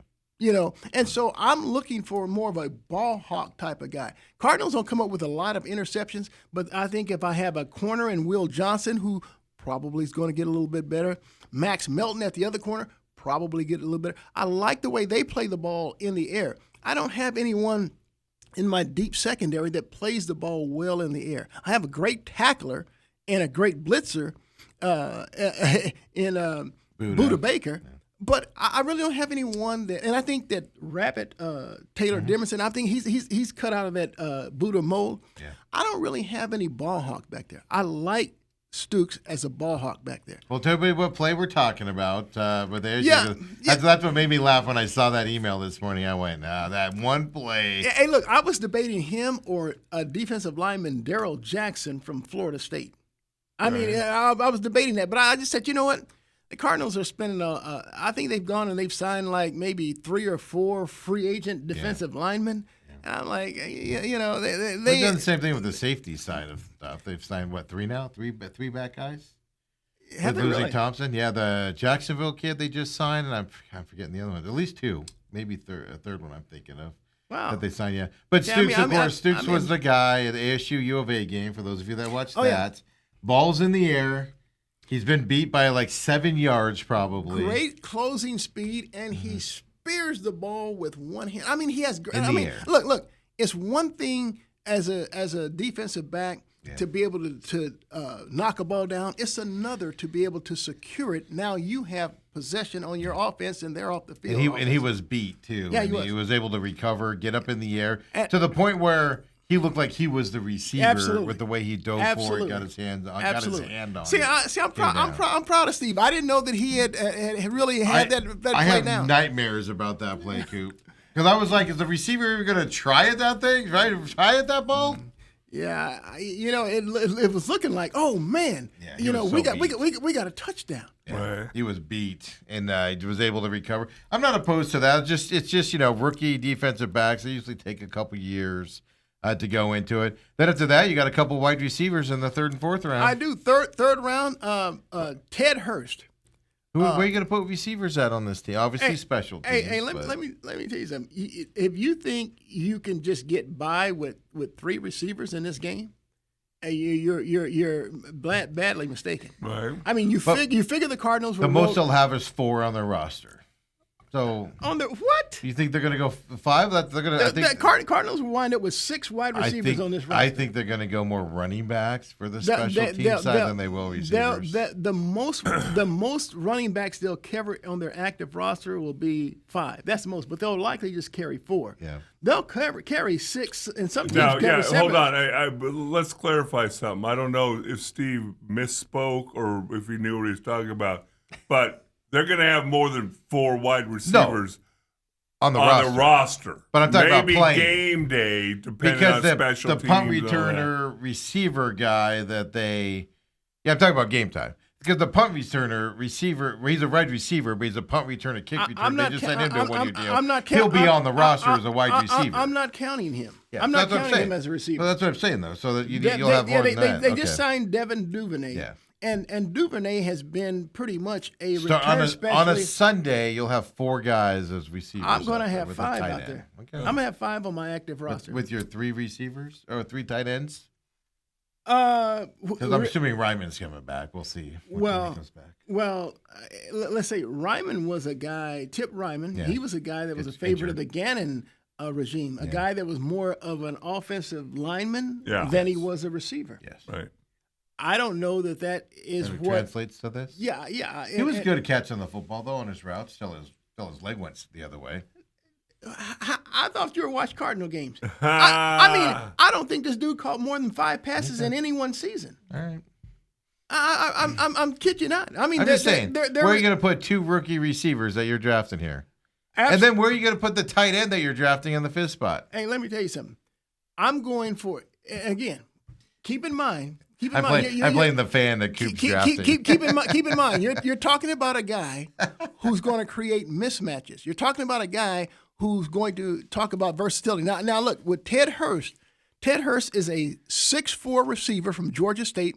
And look, he's not one of those big schools, but he's 6'4", long arms, good hands, great first step off the line of scrimmage. Arms. Yeah. This kid, this kid will be a good NFL pro. Make no mistake about it. Now, I'm taking him. We've heard that from so many small school receivers, Dale. Andy Isabella, anybody? Hey, let's put it to you like this. Did you hear me say that? I mean, the Cardinals are famous for not necessarily. I didn't say that. I didn't tell you Andy Isabella was going to be that star, but I am telling you right now, just as sure as you're born, Ted Hurst will be a good NFL pro receiver. Make no mistake about it. And in the 4th round, I'm going receiver again. This time, I'm taking a guy, and his name is Brennan Thompson. Fast at the combine. I even talked about that in my first deal before the combine. I said he might be the fastest player in the draft. It turns out he ran a 4.26 40 at the combine. So now, here's the deal. This is what you have to do. You can't draft players all of the same ilk, all of the same type of player, right. like the Cardinals have with Tyler Algier and James Conner. I mean, two of the same backs, really. So now what I did, I have somebody in Thompson. Now, keep in mind, he's only 5'9", $170, but he can take the top off of defense. He can get it down deep. I mean, he can open things for your people up underneath. That would be an exciting thing. They don't have anything like that on their roster. Thompson, again, I mean, I got to go back to Ted Hurst.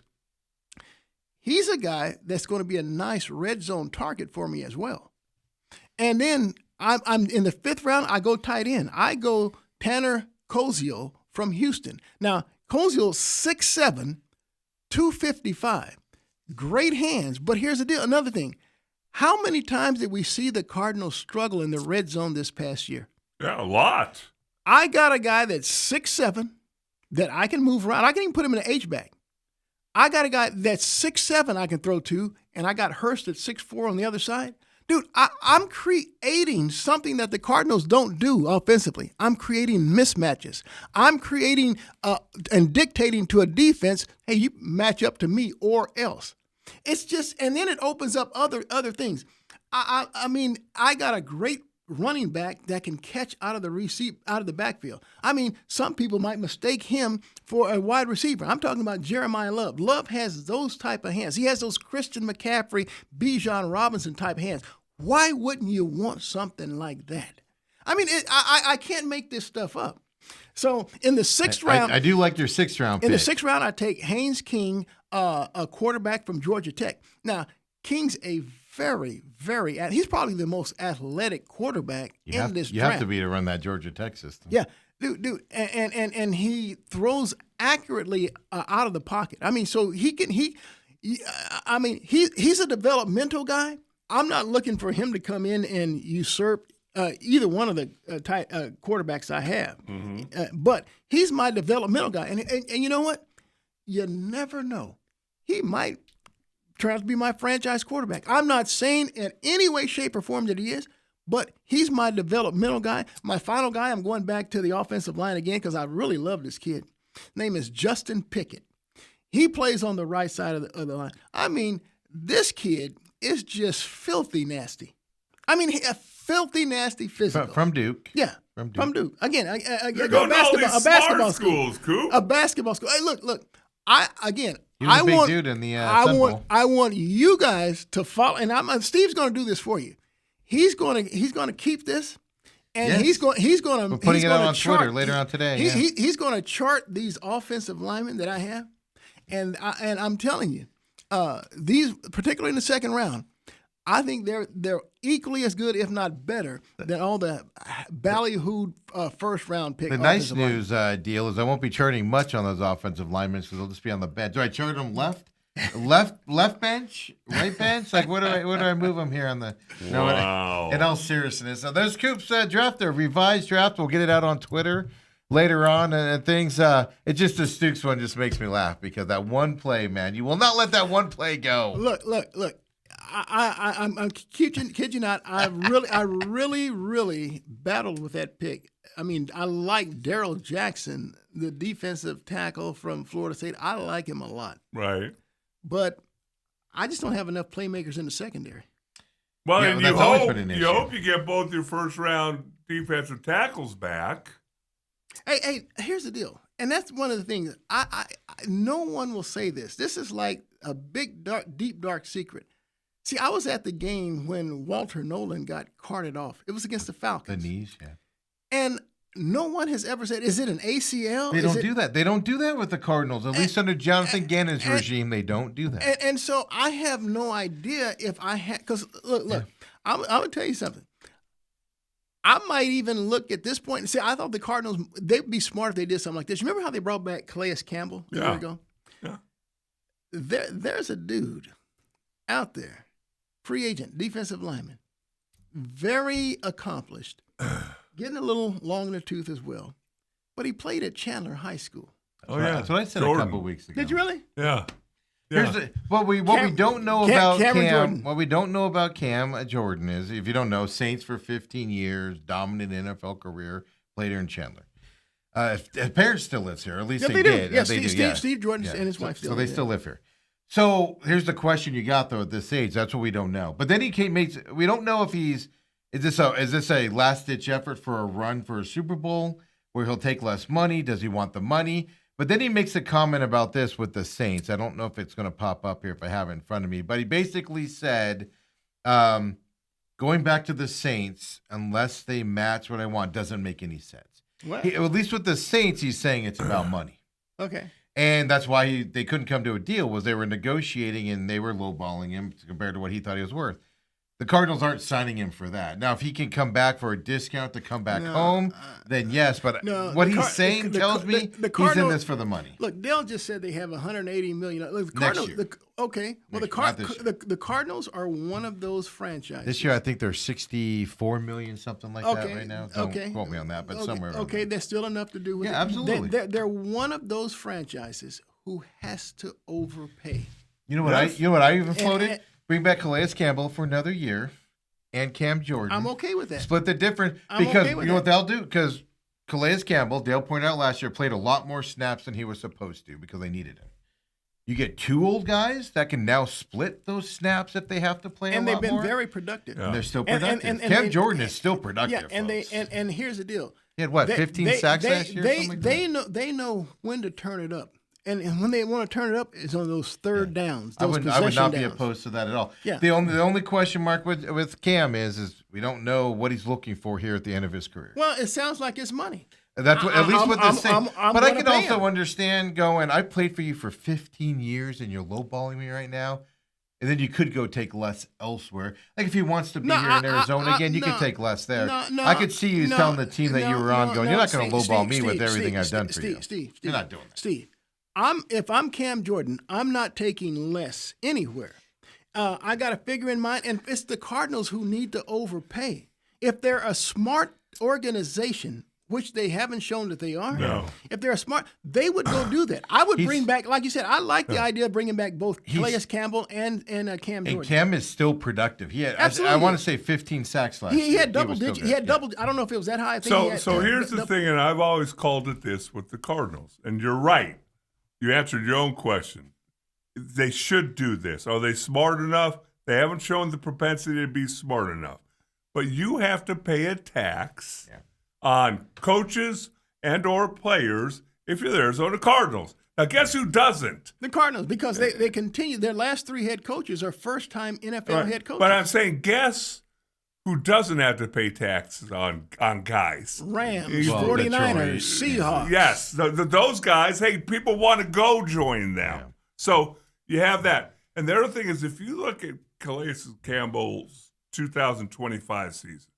He started off like gangbusters. Just wore down. But probably through the first half of the year. Yeah. But he was not meant to be playing 70% of the snaps. But that's why I think another older guy to split those two up, if that comes to that again, then you get 36 and 36 snaps. But not only that, but you figure, and again, I just don't know Walter Nolan's injury status here. I think that's a GM thing because it comes from New England. Yeah, but if Walter Nolan is available and ready to go, I mean, that's taking more snaps away from our older guys, and you can bring him in on those third downs. Yeah. Right. Those third downs, you can get the other team off the field, your offense on the field. 10.5 sacks for Cam last year. Okay. Yeah. So, and then you're not going to add another 10 sacks on top of Josh Sweat's sacks last year? There's a thing, you look at it and you go, as a former offensive lineman, I used to always wonder because we'd go on 12, 14, 15 play drives at SMU because we ran the ball a lot. And coaches say, you're wearing them down. Who are those running backs? I don't think I've ever heard of them. Have you ever heard of Greg James or Eric Dickerson? Well, the big one always showed up in his gold Corvette. Yeah, Eric Dickerson, he was a little guy from Podunk outside of Houston, Sealy. I kind of made him into somebody. But what I always got a kick out of, they would go to us, hey, you're wearing them down. In the second half, defensive line is going to be worn down. And we're all going, we're on a 15-play drive. I break the huddle after about 5 plays. There's a new dude lined up in front of me. Sure. And then another 5 or 6 plays, there's another dude lined up in front of me. Yeah. And it's me. How am I wearing him down? And I got to play 5 plays in the Japan Bowl All-Star game. 5. In the what? Japan Bowl All-Star game. Japan Bowl? Yeah. Back when I was there, you had the East West Shrine. You had the Senior Bowl? Senior Bowl. You had the Aloha Bowl or Hula Bowl in Hawaii. And the Japan Bowl. So you could play in 2. Wow. Or so I could either play in the Senior Bowl, which is 2-day practice with full pads. In Mobile, Alabama. Or I could go to Japan, see Tokyo, have 2 non-padded sweats walkthroughs, and play a game. I chose Tokyo, not thinking I'd ever get back there. I've never heard of the Japan Bowl, have you? Yeah, but no, only because of him, and it was a big thing back in the day. I thought, it probably went on for about 10, 12 years. But I'm telling you the story. Doug Flutie was the quarterback on the other side. And I got to know the defensive lineman on our team, and they said, let's get you a sack. And so we're doing illegal stuff, running games and stunts. And during the bowl game? Yeah, during the game. You're not supposed to do that. No, but they're trying to get me to say. So I'm chasing Doug Flutie around.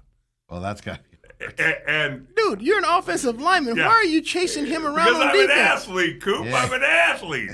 And I wanted to see what this whole – it's harder to play defense than it is offense. They'll never saw Flutie in BC running around, obviously. Never saw any game film on it. No, and obviously there were a bunch of highlights. I blocked one of his passes, had a bruise on my – he's only 5'9", so that's probably not tough. I blocked one of his passes, had a bruise for about 2 weeks.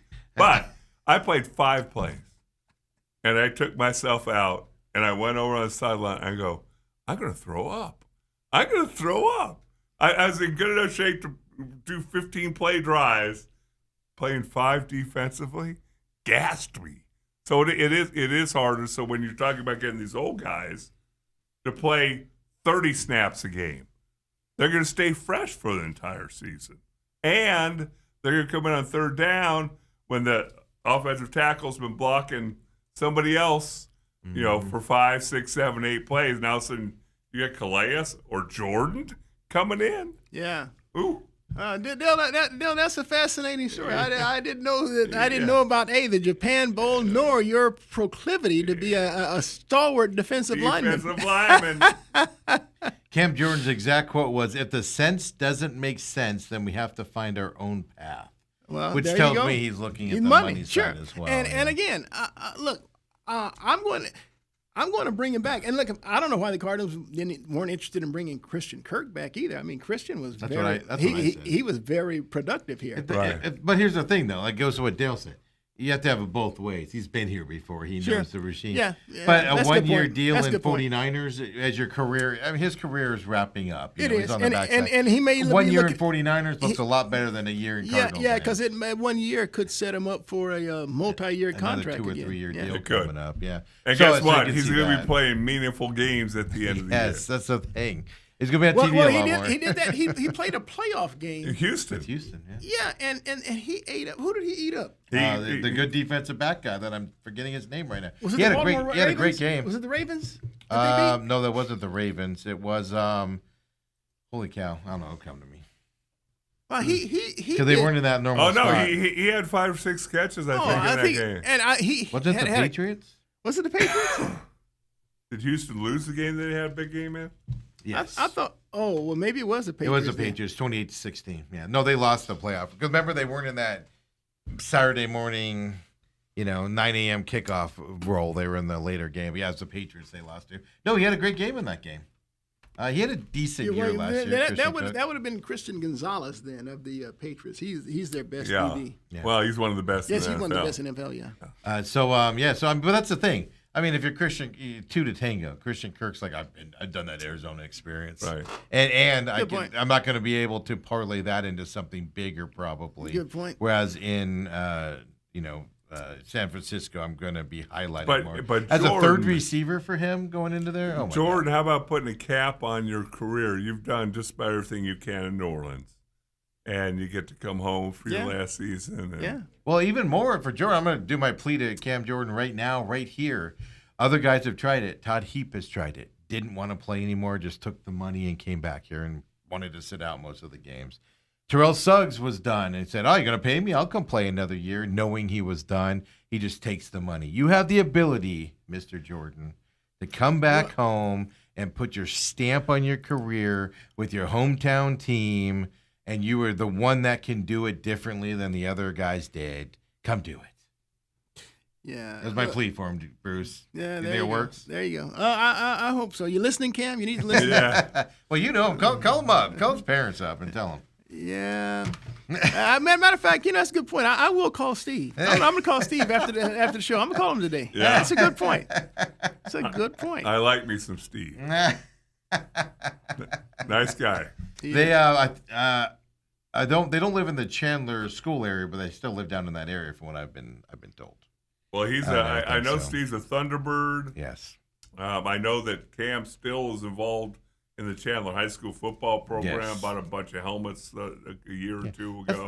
That's all I'm saying. Unless he wants to go on a Super Bowl run Yeah. with Detroit or Sure. Denver, Sure. someplace like that, I will never fault the player for doing Sure. that. Sure. But at the same time, if you're not getting the money you want, come back home for a year or two. He's got 2 more years in him.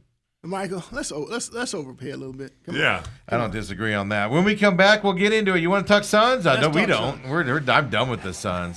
Put a fork in them. What? No, I'm just kidding. Bench Booker. I'll say it right now. Suns are going to win in Minnesota tonight. You guys doubted me on my Lakers one. Doubt me on this one. Yeah, I'm going to doubt Suns you. are going to win in Minnesota tonight.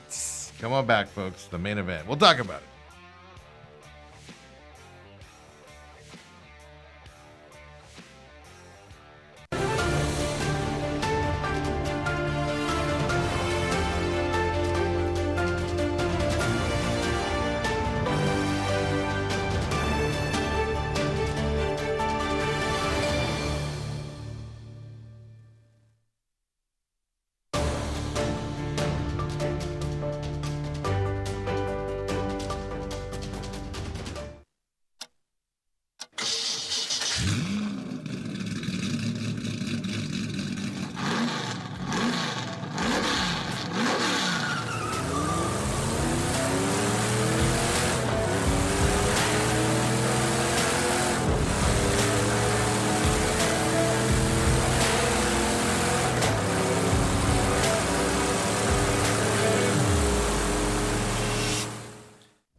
back here. Main event with the legend Bruce Cooper here as well on Tuesdays, 9 o'clock. Your Suns lost last night to Boston. There's no shame in losing to Boston. Hold on. You got the legend and the eye candy. What are you? I'm Steve. Okay. I'm Steve. Hey, I'm Steve here. All right. I'm that son of a beat. All right, Coop. You're not going to like my take, I don't think. But the last two games are the first times that I've noticed it with the Suns. And I agree with you. I love watching them play basketball. When they're flying around and playing defense and all that, I don't know if there's a more fun team to watch. But the last two games, in the games, Toronto and last night in Celtics and with Boston, the last 5 minutes of the game, does it seem as apparent to you as it does to me that it goes back to the 2018-19 Devin Booker, where he's the only show, doesn't pass, turns the ball over, all those things. It's like Dale, you are 1,000% correct. I mean, look, there was a stretch when Booker scored 23 consecutive points for the Suns, but it was in the flow. But when he did so, he was one-on-one. Yeah. In the fourth quarter, in both Toronto and last night in Boston, they're sending doubles at Booker. Yeah. It's almost like going back to the last 2 years with Booker and Durant when they doubled in. There's turnovers that lead to stuff the other way. Now, the Suns had a 5-point lead. Jaylen Brown gets fouled for the 9,000th time, hits his millionth free throw last night. I'm obviously exaggerating. Right. I'm getting chapped. So the leads cut to 3. Suns come down. All right, they have a 3-point lead. So what do? They throw the ball to Booker, who's looking to isolate. He doesn't see, because his back is to Jaylen Brown. Brown comes behind, steals the ball, fast break, Jason Tatum, layup. It's now a 1-point game. Suns trying to call a timeout. But again, out of the timeout, they're trying to isolate Booker, and they are continuing. They're not going to let Booker do what he did in the first 3 quarters. They're doubling. They're expecting. And so I'm like, where's Colin Gillespie? Put the ball in. Now, look, I will say this. It's ironic to me that the last 2 games also, Gillespie's been on the bench. Now, he struggled. He didn't score a single point against the Raptors. Right. I think last night in Boston, he had a first quarter 3 and nothing else. But this is my point. The bench guys, look at this. Royce O'Neal, 6 points, right? Jalen Green, 21. Oso, 4 points. Gillespie, 3 points. Booker with his 40. Fleming, 1 point. Hayward, 16 points last night. Malawach, 2. Grayson Allen, 13. Jordan Goodwin, 6. And then Coffee in his 4 minutes, 0. I'll forget about that one there. But there's no scoring from anywhere except for 3 guys on this team. Look, Haywood Highsmith, I thought was I thought he was excellent last night. I mean, all of a sudden he's opened my eyes. He's knocking down his threes. Veteran, He's knocking down his threes, and then he plays. I mean, he had 2 steals in a row by playing the passing lane and coming up with. Now I said, okay, this guy's okay, but Grayson Allen needs more shots in that fourth quarter, and so does Colin Gillespie. And he needs to return. Gillespie went 1 for 8, by the way. 1 for 8 from the 2, 1 for 5 from the 3-point line. Cool. He's not hitting his shots. Your second best player, arguably Jalen Green. And Green's been playing fantastic. He really has. He doesn't touch the ball in the last 5 minutes. He needs to stop shooting threes, though. He's sitting on the. Well, when they did bring him in, again, he floats to a corner, and it's. They all watch. That's the problem. So the offense goes out the window. And so I'm saying that, okay, now I'm starting to miss Dylan Brooks. Yeah. Because Brooks, even before he got hurt, he was shocking the crap out of me because I didn't know that was part of his game. Right. He's hitting crunch time hoops. Right. But he's also being physical, creating extra possessions. And, I mean, and Devin Booker is now not looking to ISO so much with Brooks on the floor. Right. Because I don't know what Brooks's demeanor is out there, but it seems like we see less of the ISO ball with Booker when Brooks is on the floor in the fourth quarter, because teams will try and double and make someone else beat you, and that's what they're doing. Now, Brooks was that guy he was hitting those big shots, and so I'm starting to miss him. But I'm also missing Colin Gillespie hitting big shots in the fourth quarter as well. I mean, dude, I don't know if he's hurt. I just think he's hitting the wall. He's hitting that wall. It's the most he's ever played in the NBA. But if you're Devin Booker, you know they're coming at you. Yeah, that's what I don't understand. So you draw the double team, get the ball moving. I don't understand, and he doesn't pass well out of the double team. No, we've seen that. It's like an eighth grade, AAU game. He's soft passes. Let me tell you something. I'm watching the Lakers and the Rockets on Peacock. Rockets have a fourth quarter lead. Good game yesterday. The Lakers decided we're not going to let Durant beat, and they put Durant up high. Mm-hmm. They're running doubles at Durant. Durant's struggling. Matter of fact, he started backing up. One point, he stepped on the half-court line, and it was a turnover. Really? He threw the ball away 2 or 3 times as well. So I'm like, man, I don't know why the Suns don't try that. But the Rockets were without Sengun, which he's a guy that can force the force. But even when he's out there, that Rockets offense runs through. Yeah, but the Lakers and their next game, I believe Wednesday against the same Rockets, and so it's like I'm looking at 2 guys in Booker and Durant who don't pass the ball well out of double teams at all. Right. You brought up Jalen Green, which I agree to you.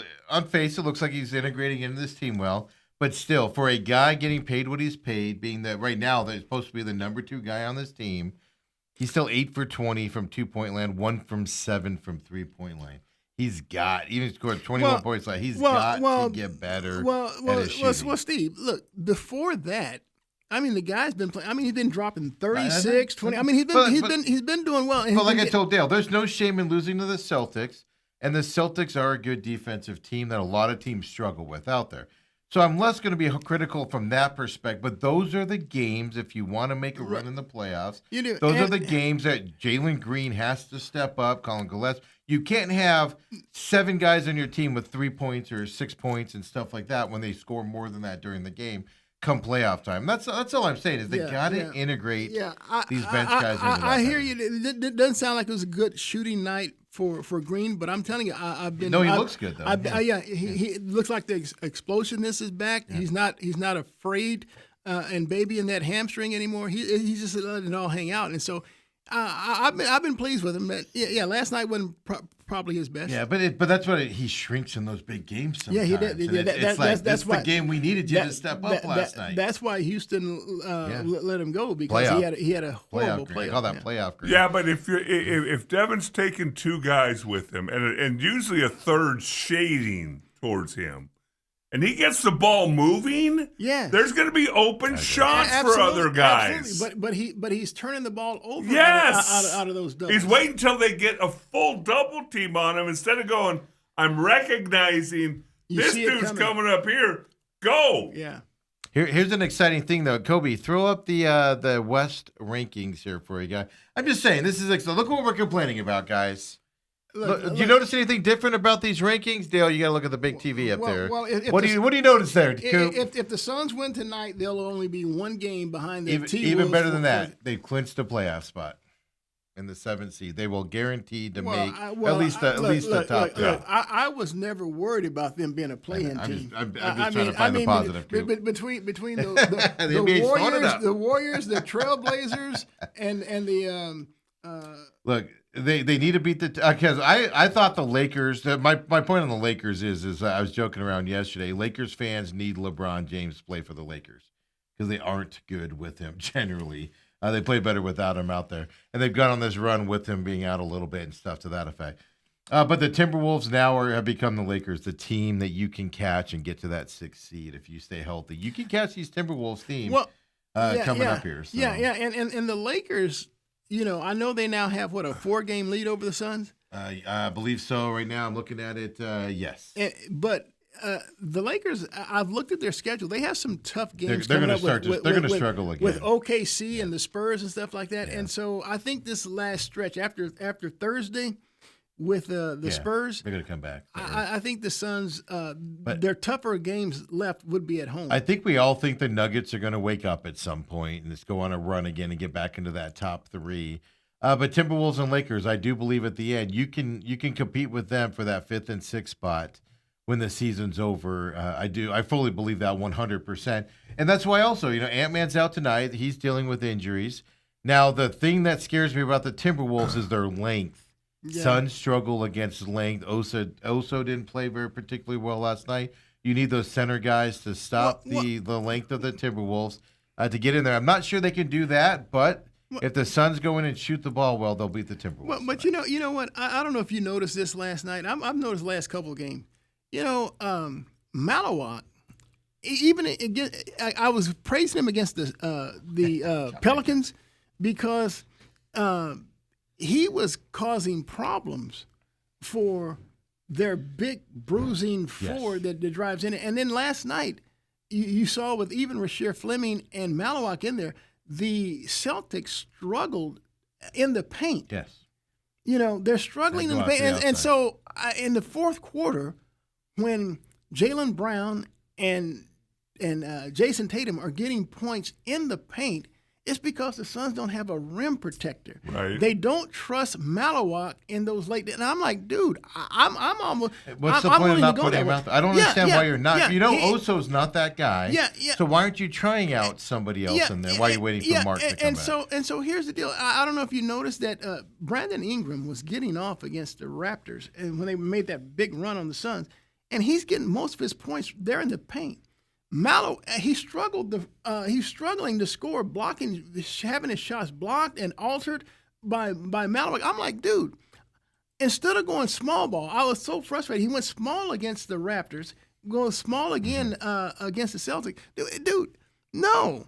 Give me some size because they're getting second shots. Yeah. They're getting points in the paint, and it's coming too easy. And they've struggled against size all season long. Yeah. And he's not doing – if I had one complaint about Ott, he's not making adjustments when they have obvious deficiencies with this. Throw something against the wall and see if it works, because what you're doing, and that's the danger of tonight. If they can't figure out this length thing tonight and they're not hitting their 3-pointers, Suns are going to be in a herd of trouble tonight.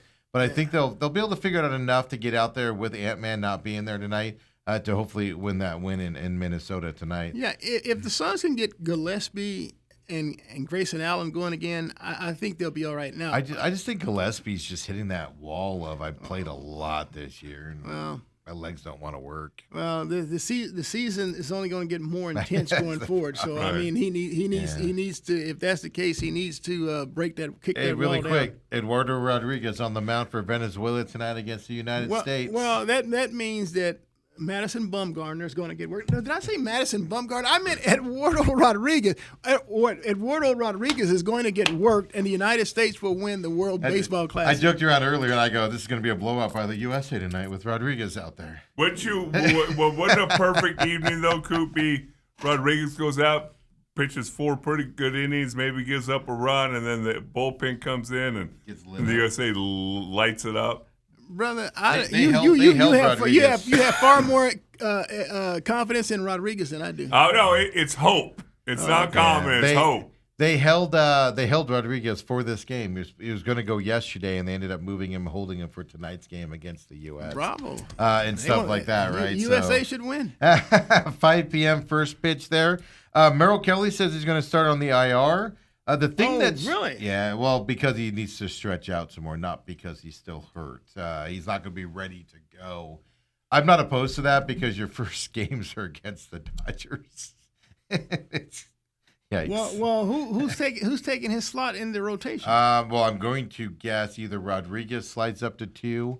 No. I mean, talking about a body. I'm talking about body-wise? Oh, I don't know that. Ryan Nelson, because Ryan Nelson had better been in the starting lineup. Oh, no, they're going to put him in the bullpen. They disrespect that young kid. He's going to be buried in the bullpen until somebody gets injured. They disrespect him left and right. I have Zach Gallen, Ryan Nelson, Michael Sakura, Brandon Pfaadt, and then I had Sobol's got to be in there, didn't he? The Canadian pitcher. Michael called him Saguaro. Oh, okay. So yeah. So and Rodriguez was the 5th guy. So if Kelly's gone, I'm down to 4. I know they sent Jay Jamison down the other day. So, I don't know. That's a good question. Kelly's the one saying that he's probably going to start not on the roster. That's the other thing. If he's going to be able to pitch in the 5th game, why even put him on IR at that point? Just let him come into the season. But that's the thing. If he goes on IR now, you can backdate it a couple days. But they're pushing it to where we're looking like a week or two out for him to stretch up. So I don't get that. The interesting thing is, you see Corbin Burns pitching off the mound now. I saw that.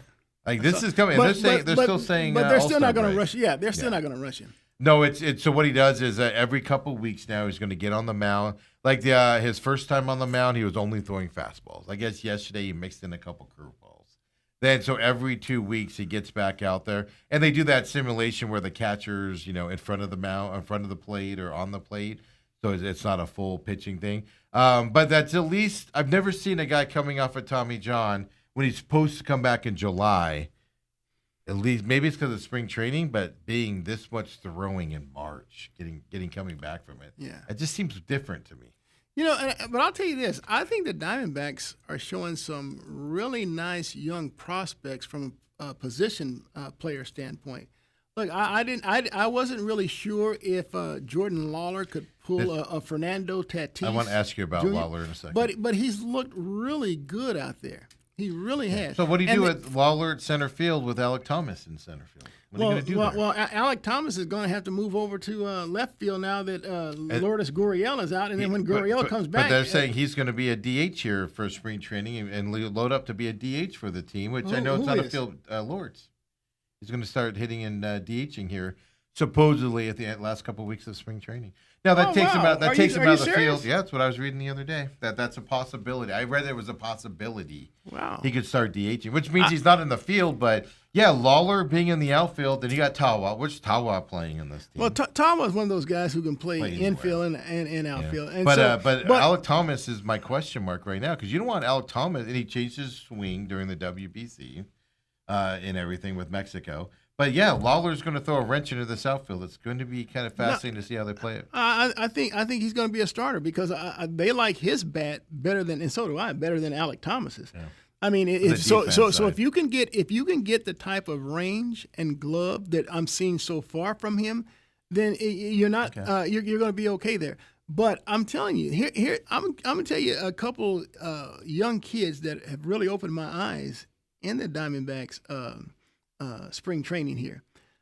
Gino Groover, Tommy Troy, and there's that shortstop. I'm losing his name. Yeah, but he's got no chance with Perdomo in there for the next 3 years. He does. But I'm telling you, the kid he's like 6'3", and I think is it Fernandez? He's an up and coming shortstop. Yeah. But they're opening my eyes. I'm not saying they're going to be on the opening day roster, but I said, man, these kids can play. Does Waldschmidt make this team? Ryan Waldschmidt. You know what?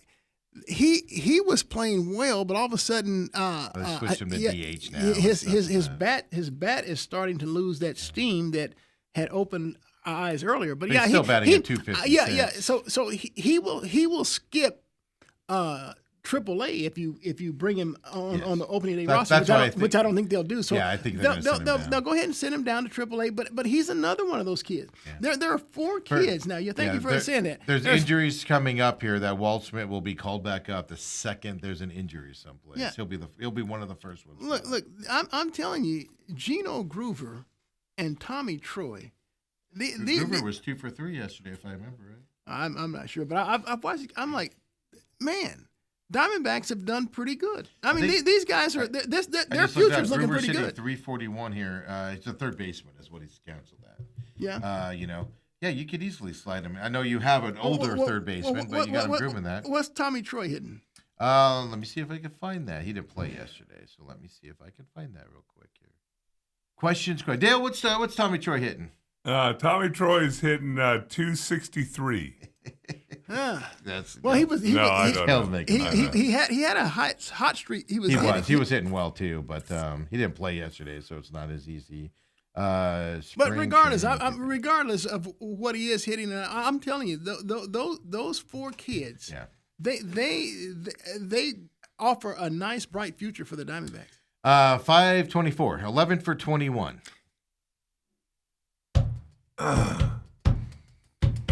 The problem is I know, some of these I guys know, are I know. behind. Some I guys know. you've signed. I Like know. you're not going to bench their third baseman, and I'm forgetting his name right now, from St. Louis. Nolan Arenado. Yeah, Arenado. You're not benching him for Gruber to come up and play in that spot. However, What, he gets injured or something, you could see those moves like that. Same Sure. thing with Waltzman. You could see Sure. him come up with an injury or need some time off or whatever. Yeah, look. I'm not necessarily a big Carlos Santana fan with the bat, but if he's gonna Defense is what gonna he's bring me there that for. glove that I had with Goldie and Christian, It drives me nuts though, Cooper. They're saying we don't want first base and third base to hit. We don't care about that. We just want your glove here.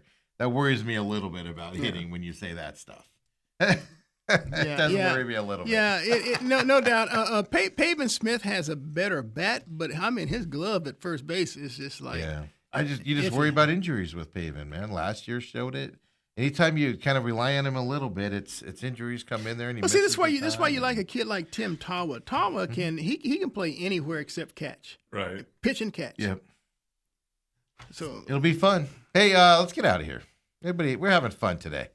We are. You guys Dale's- didn't argue. Dale's studying I- baseball. I thought for sure as soon as I said Devin Booker needs to change his ways at the end of the fourth quarter, I thought for sure Coop was going to lose his mind and say, hey man, you're seeing the same thing I'm seeing. Yeah. I can't argue that. I blame it on the Suns are just tired legs No. right now on these No. games. Is what I see. So Devin Booker's like anything. Everybody, every team in the NBA, there's 29 other teams in the NBA. They're playing the same 82 game schedule. Yeah. They're playing back to I'm backs just as saying, well. it's just everybody else. And Devin's like, I got to put this on my back to do this. yeah. And guess what? I got a 2 times in a Bambus. row it hadn't worked. Well, here's the deal. I don't mind him drawing a double team, but he can't be slow at passing turning the around. ball over out of that double team, especially in the final crunch time moments of Yeah. the game. You do think a veteran of this league who's been doing this long enough with being the only star on the team for life would be better at getting out of double teams, and he is not. Yeah, that's why I prefer to have like the ball in Colin Gillespie's hand, because then when Gillespie can drive and kick and stuff. Now Booker, now when he can catch the ball from someone else that was drawing the eyes, he has a better chance to drive and pull up. I mean, his mid range is off the chart. Yeah, But when he catches the ball and tries to back down and try to go, dude, you're inviting. That's trouble. always been my problem with Booker is the point guard. You need somebody else to facilitate the offense and get him the ball on that side so he can make those shots. But Coop, as always, thank you. We'll see you next week. Sounds good. Everybody Sounds else, we'll be back tomorrow, of course. McCollum on Business, 7 a.m. It's up on demand right now. 8 to 10 tomorrow. Main event. Come on back, folks.